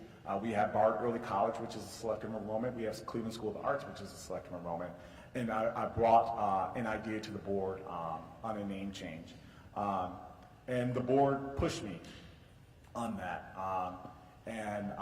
One of the things with that, none of our other schools were going to be, the recommendation was to be shifted to John Hay College Prep. The board pushed me and said, we're charging you with all college prep in all of our schools, college and career prep. And this will be a one-off. It'll be inconsistent with things that were shared. I'll turn it over to Chair Ellicott. Thank you, Dr. Morgan. I do want to reserve comment and discussion for the end, but just comment on this particular point.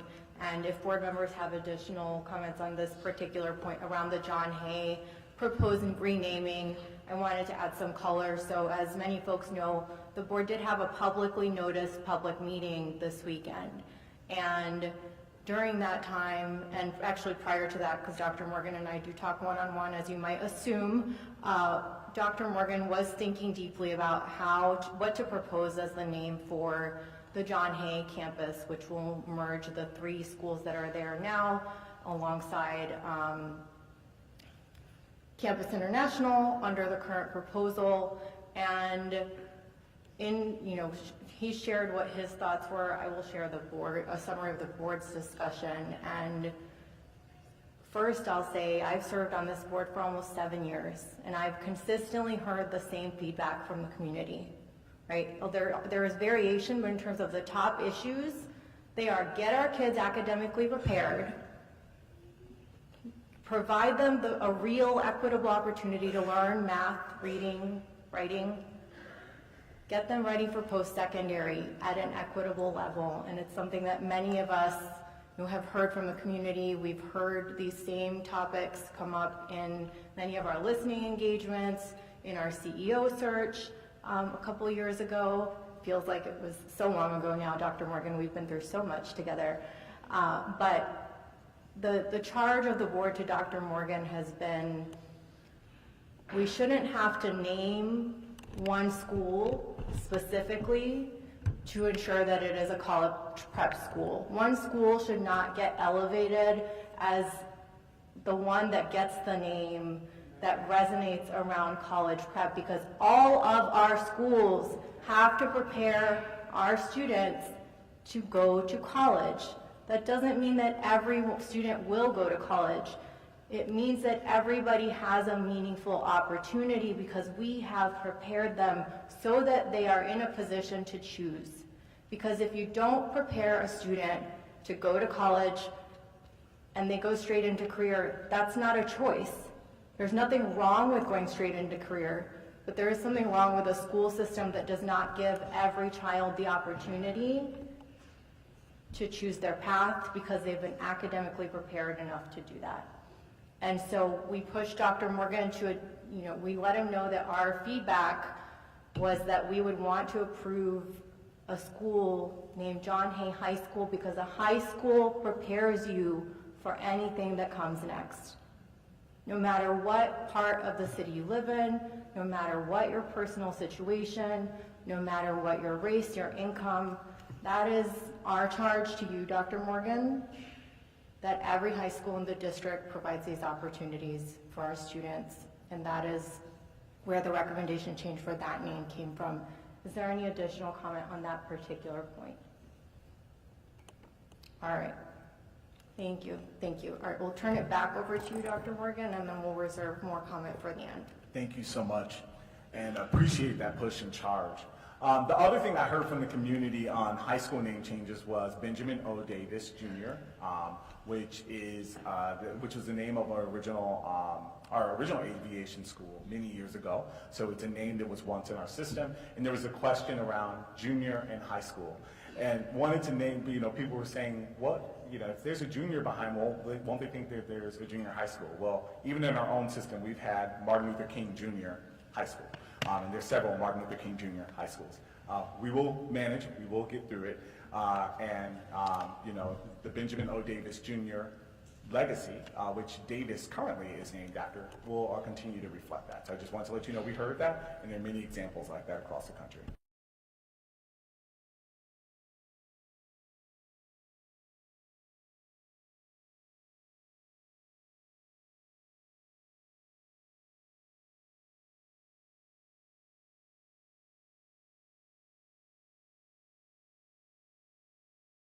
Cease to exist next year because it will merge with Daniel E. Morgan, and Kenneth Clement is moving into the Mary McLeod Bethune School. This is my third school year as the CEO, and every year we've heard questions around our girls' leadership academies in terms of their names. Could they reflect names of strong leaders that reflect the vision and mission of that community, as well as just feedback on how those names came about. And knowing the legacy of Mary B. Martin, who was the first black board member in the 30s, and that school has been in existence since 1962. And we all know the legacy of Mary McLeod Bethune, and that school has been in existence since 1963. The recommendation is to transfer the name Mary B. Martin to our Girls Leadership Academy on the east side of Warner Girls Leadership, and Mary McLeod Bethune to transfer that name to our Girls Leadership Academy on the west side at Douglas MacArthur. And so that is the recommendation change based on feedback that we've heard from the community. Now, there's many other things we've heard that are implementation in nature. So those are the things that actually change the recommendation that the board will vote on, which are small in nature. It doesn't change the number of schools we're recommending to close. It still maximizes the amount of benefits that we plan to do through Building Brighter Futures, but it was based on feedback. And so to those who thought we weren't listening, we were. We're doing a lot of work in this time to listen, and we responded. But the majority of things we've listened to was really around implementation. How can we support school leaders during this time? Even I know that there's a optional survey that's going around that is helping school leaders of the community, should this board vote on this, think about how the characteristics staff want in a leader as they're merging these school communities together. That is supporting. So should the board vote on this recommendation tonight, we're prepared to name school leaders starting this week for principals at least. And we know that the assistant principal process, deans, and campus coordinators will take place shortly after the new calendar year. When we think about pre-K, we've heard a lot about pre-K, and I'm going to share an update with you in a moment on pre-K, but just know you were heard. Special education is another thing we heard a lot on. You were heard. I'm going to share an update with you and some next steps that we're going to share there. On teaching assignments and what are we doing with our staff, those were things we heard. Start and end times and calendars. Most of the time that comes to this board in the springtime, tonight you will see a draft that we have for start and end times and calendars.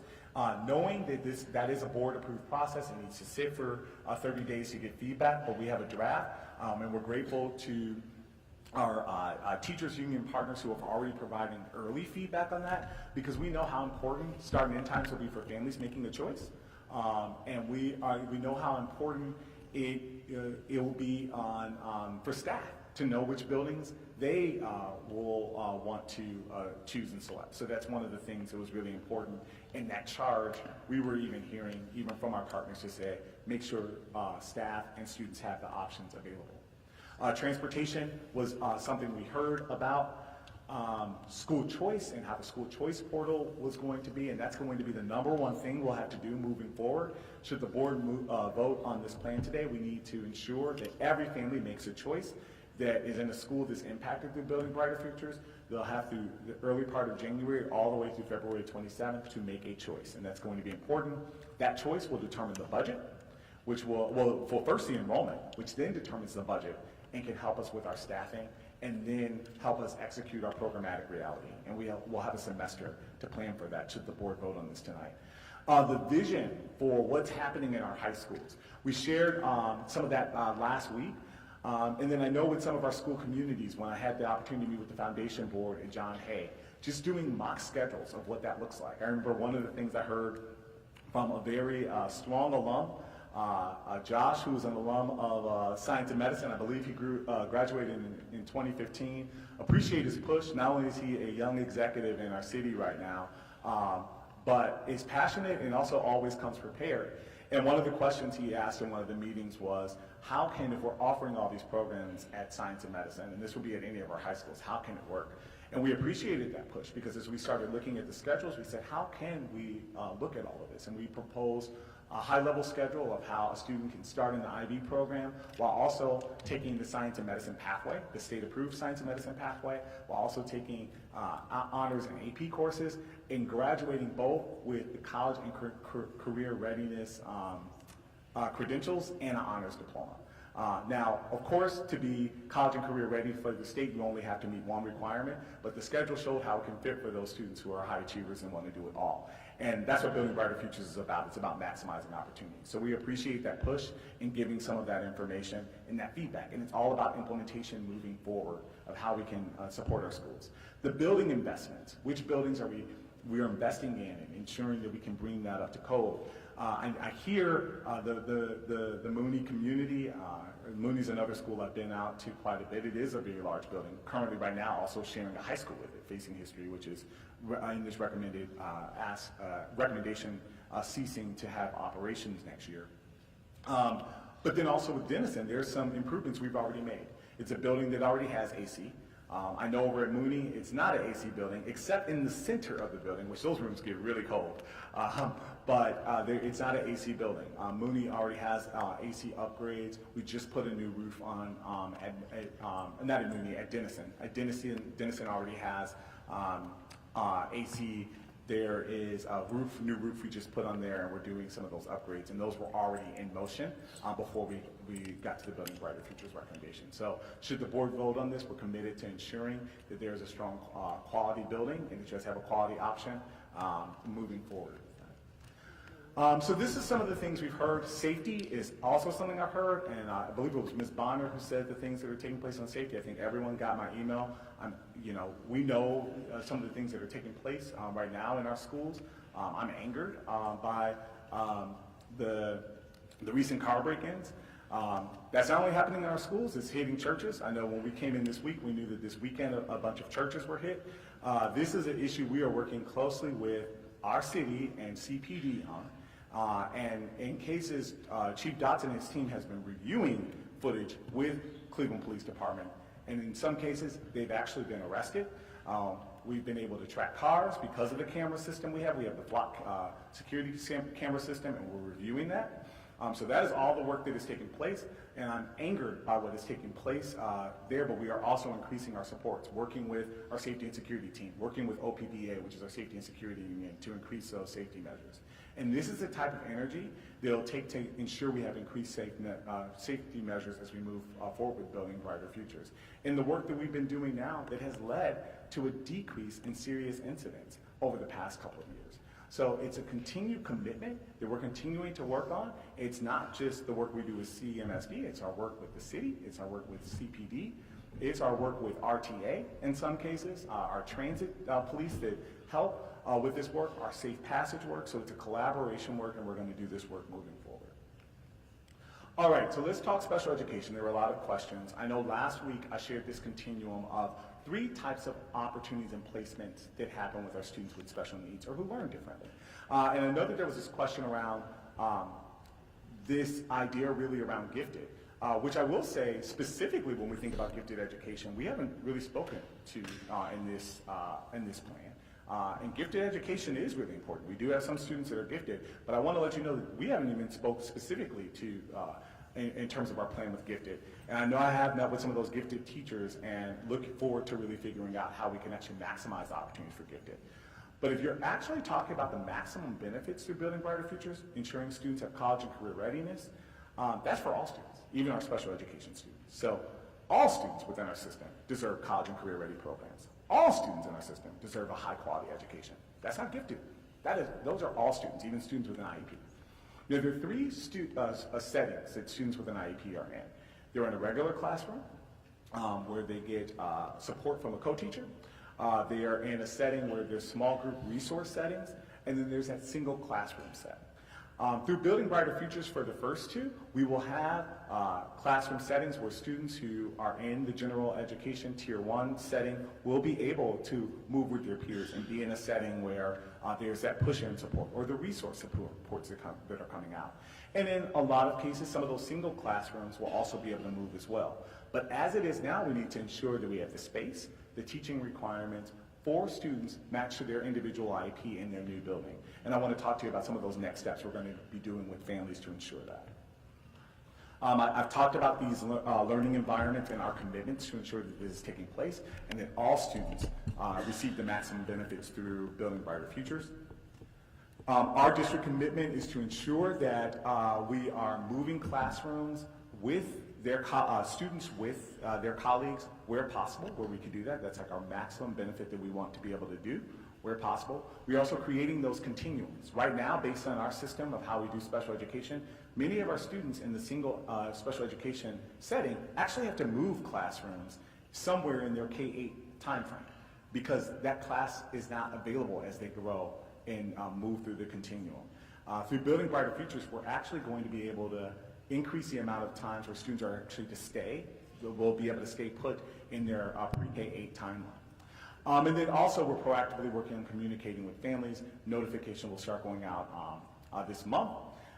Placement and support will continue to work with families based on what's in the student's IEP to work to maximize the setting and the resources that's needed for students, and that's the work we'll continue to do. And our special education team, who works really hard to make sure we address that, will continue to do that. As I mentioned before, I want the name so I can follow up with that personally. Now, this is what you can expect in terms of timelines. Conversations with every principal should we move forward with this plan will take place starting this week. And individual letters of notification of single classroom placements will go out to families Friday. There will be a teacher information session about what is taking place through special education starting the week of December 16th. And then special education webinars, parent and guardian webinars taking place starting the week of December 17th. And then also single education parent meetings as well as staff member meetings starting to take place in January and when we come back, and continuing to meet with our families of individual needs to make sure that they understand their choices and giving them their choice options all the way through this season. So this is a high-level timeline. We're working with our special education team to ensure that we can provide these resources and supports moving forward for families. Pre-K. As we shared with in our original recommendation and what we've heard even before the recommendation, how important pre-K is. And pre-K is what we can do to ensure that families are in our system and stay in our system.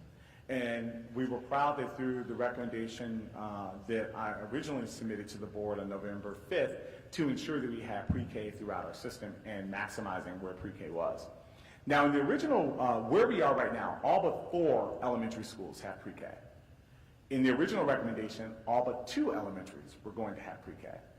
In our meetings that we had, specifically the chapter chair meetings, when I know our chief of staff had an opportunity to meet with the Adlai-Stevenson community, and they brought many different cases to that meeting. And one of the ideas was the thought that the Lee Harbor community, the Southeast community, was going to lose its pre-K because Whitney Young has pre-K and so does Adlai-Stevenson. And we heard that and we said, wow, if families are actually coming in through pre-K on the Southeast side, and that's how they're getting into the system, we must rethink if we were going to have pre-K on the Southeast side. So based on that feedback, I'm happy to bring to the board. I met with the team and we looked at what we can do. We will be able to offer pre-K at Whitney Young, making it all but 1 elementary school will have pre-K. That's 98% of our schools will have pre-K across the system.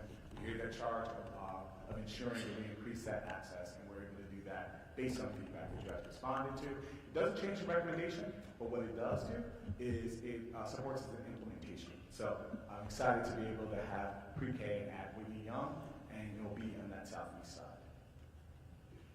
Start and end times.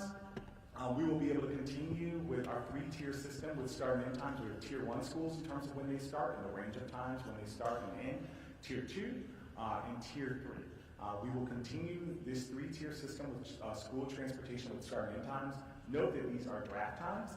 We will be communicating these with families should the board vote on this to make sure families know what the draft times will be. I continue to say draft because the board has not voted on that. We have to go through a process through that, but we want to let families know what we're thinking. So it is subject to change.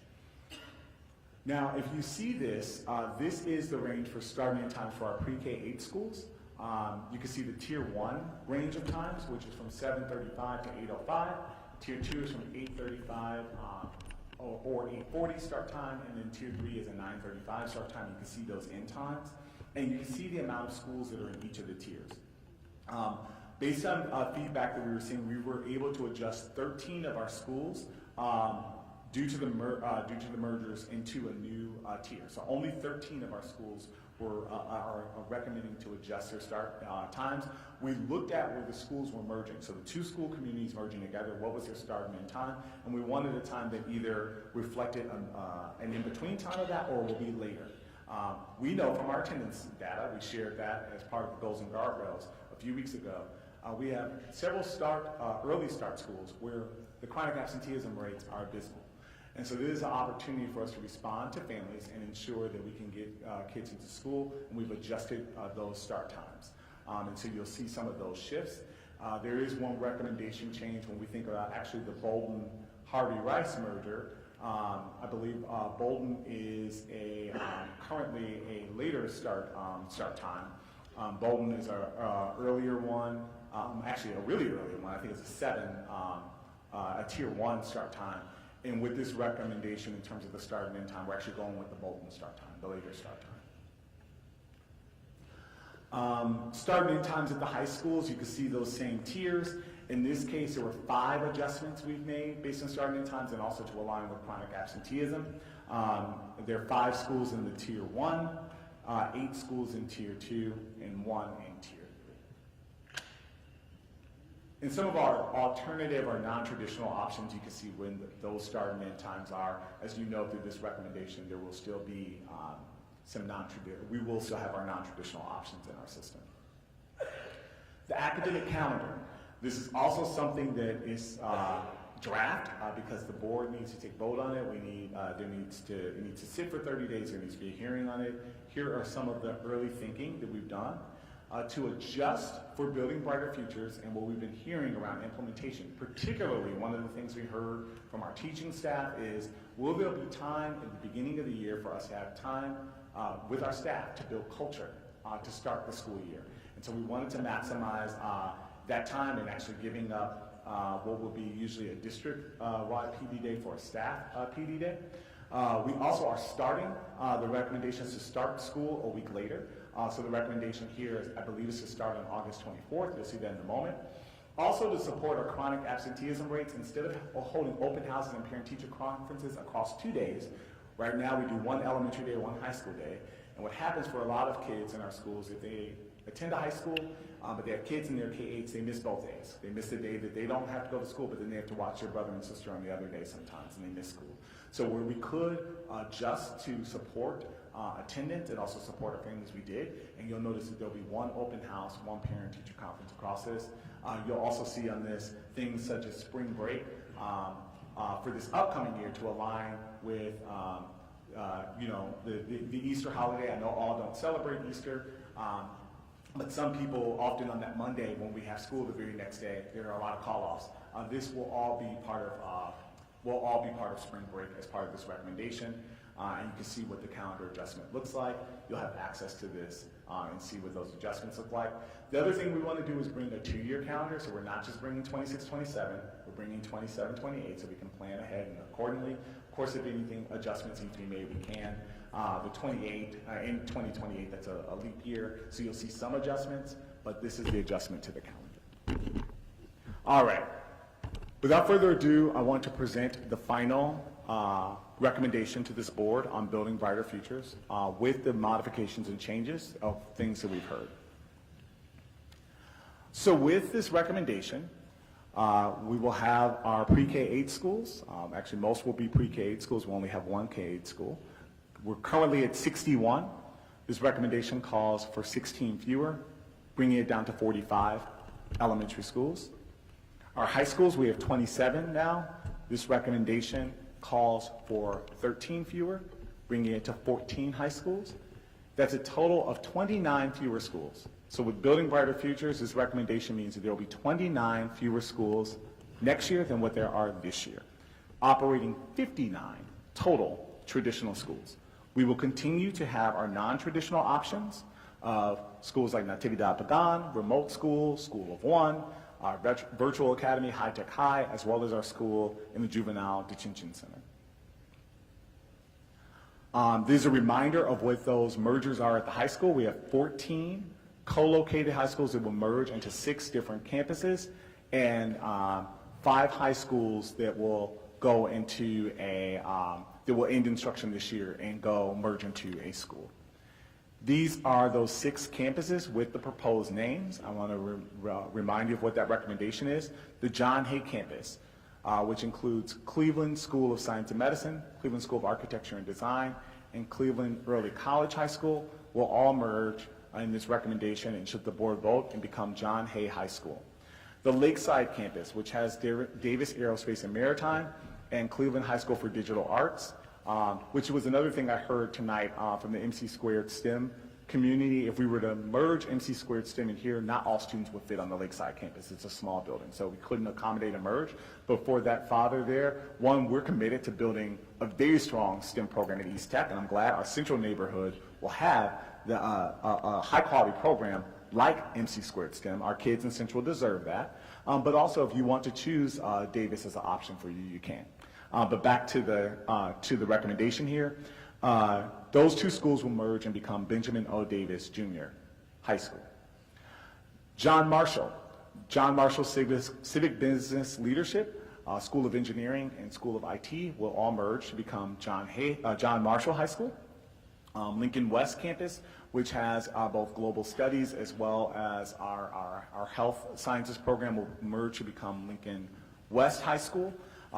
There, next year, the recommendation is for that to be at the old Garrett Morgan swing space while we're building a new Lincoln West High School. James Ford Rhodes campus, which has college and career, as well as environmental studies, will merge and become James Ford Rhodes High School. And the Garrett Morgan campus, which has the engineering school as well as the leadership school, will merge to become Garrett Morgan High School.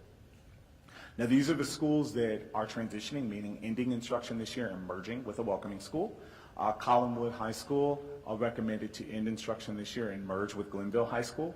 Campus International IB High School recommended to end instruction this year and merge with the John Hay High School. MC squared STEM High School recommended to end instruction this year and merge with East Tech High School.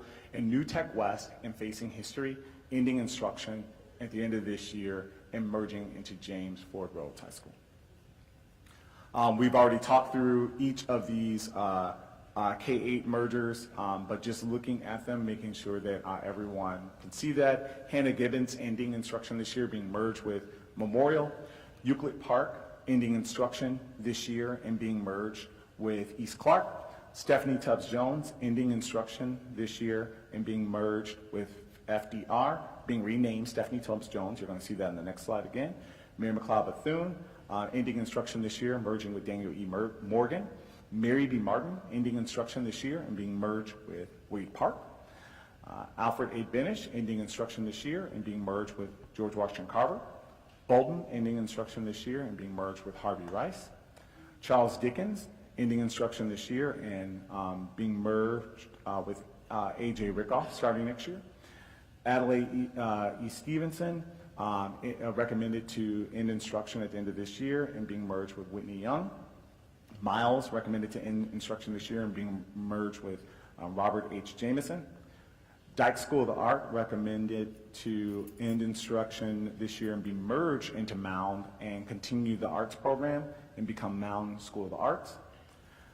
Mary Church Terrell ending instruction this year and being merged with Wilbur Wright, being renamed Wilbur Wright School of the Arts.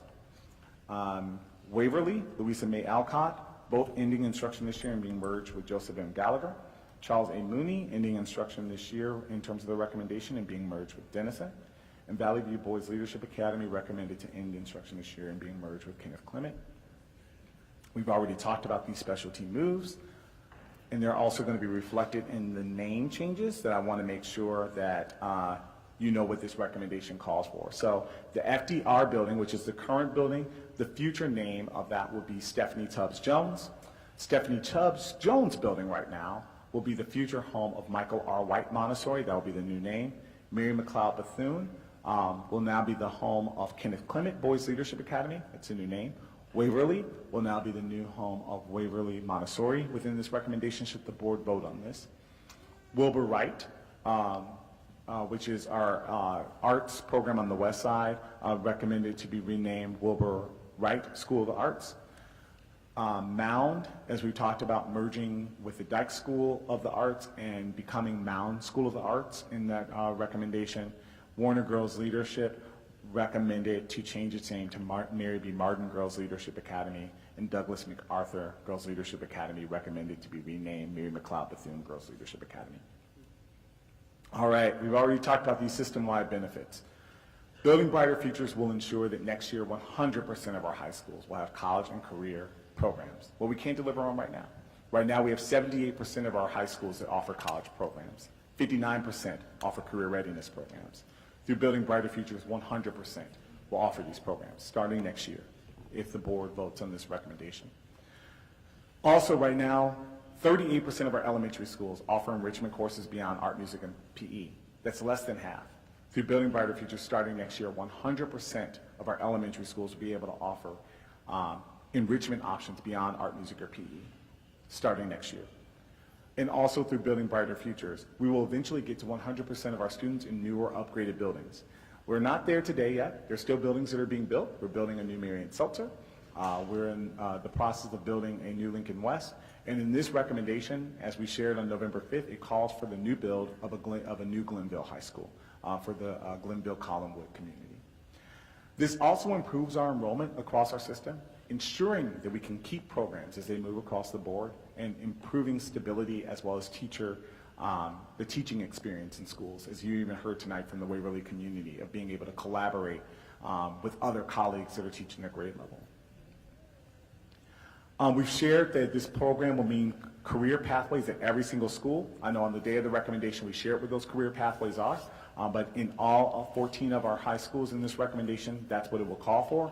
We will start with some that will be ready for next year, but we have work to do to ensure that they build over time.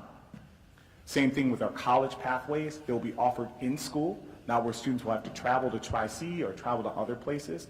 Those programs will still be eligible, but we want students to have college and career readiness programs in their school, whether through AP, College Credit Plus, dual enrollment, or IB. And that'll be offered in every single high school that we have through this recommendation. We've already talked about the enrichment options beyond art, music, or PE, meaning that students will have access to courses like Algebra 1, band, foreign language, career tech. And, huge shout out. I know many of our middle school students are preparing for the All-City Winter Concert, which is tomorrow. I'll be playing in it. I was practicing it today. I actually have to go home and practice great music for this year, harder music. But we do have some students that have access to band, but not all of our students. And so we want to ensure that more students have access and increase access to that, as well as access to sports. Not only just sports for some students, but for all genders and for students to maximize their likes and abilities. And as we shared before, this recommendation has pre-K in every single elementary but one. And right now we have pre-K in every single elementary but four. And we've already talked about the newer upgraded buildings, not only just the new builds that we're doing, but also the upgrades we're doing across the system to raise the building conditions score. Talked about that. Finally, I just want to end where we started this recommendation with a scholar, this Victorious Blackman. Now, since I shared the day of the recommendation, Victorious' mom reached out to me. As I mentioned, Victorious is an 8th grader at A.B. Hart. Had the opportunity of meeting her for CEO for the day, and she reached out to me and she said, I want help as I'm thinking about the options and choices for Victorious. I know what her passions are, and I want help when thinking about that high school choice. Reached out to her immediately and said, we will support you, as well as every single 8th grader as they navigate this choice. And all of our families. Should the board vote on this recommendation, this is our time to ensure that every single scholar has a choice, has support with that choice, and we help them navigate that. So we're committed to doing that for Victorious and all of our scholars, because they need and deserve it. And Victorious, I know we talked about that Cavs game. We're working on it. You will go to a Cavs game this season, so we're working through that. With that, turn it over to Chair Ellicott. Thank you, Dr. Morgan. I want to make a few comments before I call on my colleagues for questions and comments. And a couple of things. One, I want to remind, and I've said this before, and I know that the change is going to be difficult for people, and that the uncertainty right now, the feeling of uncertainty is quite uncomfortable. I know that you, Dr. Morgan, have put forward as much information as you possibly can to share with folks how you're thinking about implementation. What we're voting on today is the plan, the strategy, and then the implementation comes. And we are holding you to a high standard, of course, and as you are yourself, in terms of how you implement this for our families, for our students. The other thing I want to say is this always had to be a comprehensive plan, right? We cannot move piecemeal at the stage that we are in, at the state funding level we are in, the challenges that we face on that front. the enrollment population declines that, yes, we are facing, those are facts. We did not come here to sit on this stage and lie about the population numbers, and neither did Dr. Morgan. And I want to call that out. Nobody on this board or in this leadership seat is here to operate in bad faith.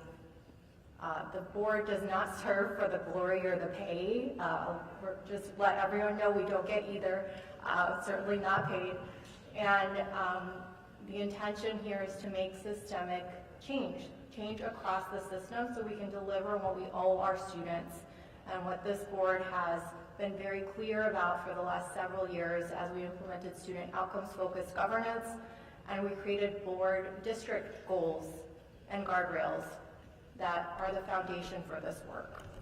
And I'm proud of what you've delivered today. I know we still have some comments and questions around it, but you've been responsive to those comments and questions. Again, it always had to be a system level change so that we could ensure that there were not pockets of problems or places where our students were not able to access the educational outcomes that we want them to access. And you know, you've said before that this work is personal to you, and for me it's personal as well. You know, I'll share a personal anecdote. Growing up, I was always a public school kid. I always went to public schools. When my family moved to the US, when I was little, they quickly realized that if you were not wealthy and you put your kid in the nearest school, the nearest public school, you could not count on a high quality education, right? They had to try to figure out how could we figure out where we might be able to live, where we would have access to a decent public school, because school funding is so disparate across our communities. And I moved around a lot, so I went to a lot of different schools. I saw those disparities firsthand, and I don't want that for our students. I don't want our families to have to make these high-risk decisions about where they're going to send their kid. I want every option in the district to be a quality option, no matter where you live, no matter who you are. And that is what this board is aligned on with the goals and guardrails that we've set out and the charge that we gave you, Dr. Morgan, of creating a successful and equitable facilities plan. So thanks for all the work so far. I'll turn it over to folks. I see Dr. Sridhar has his light on. Dr. Sridhar, over to you.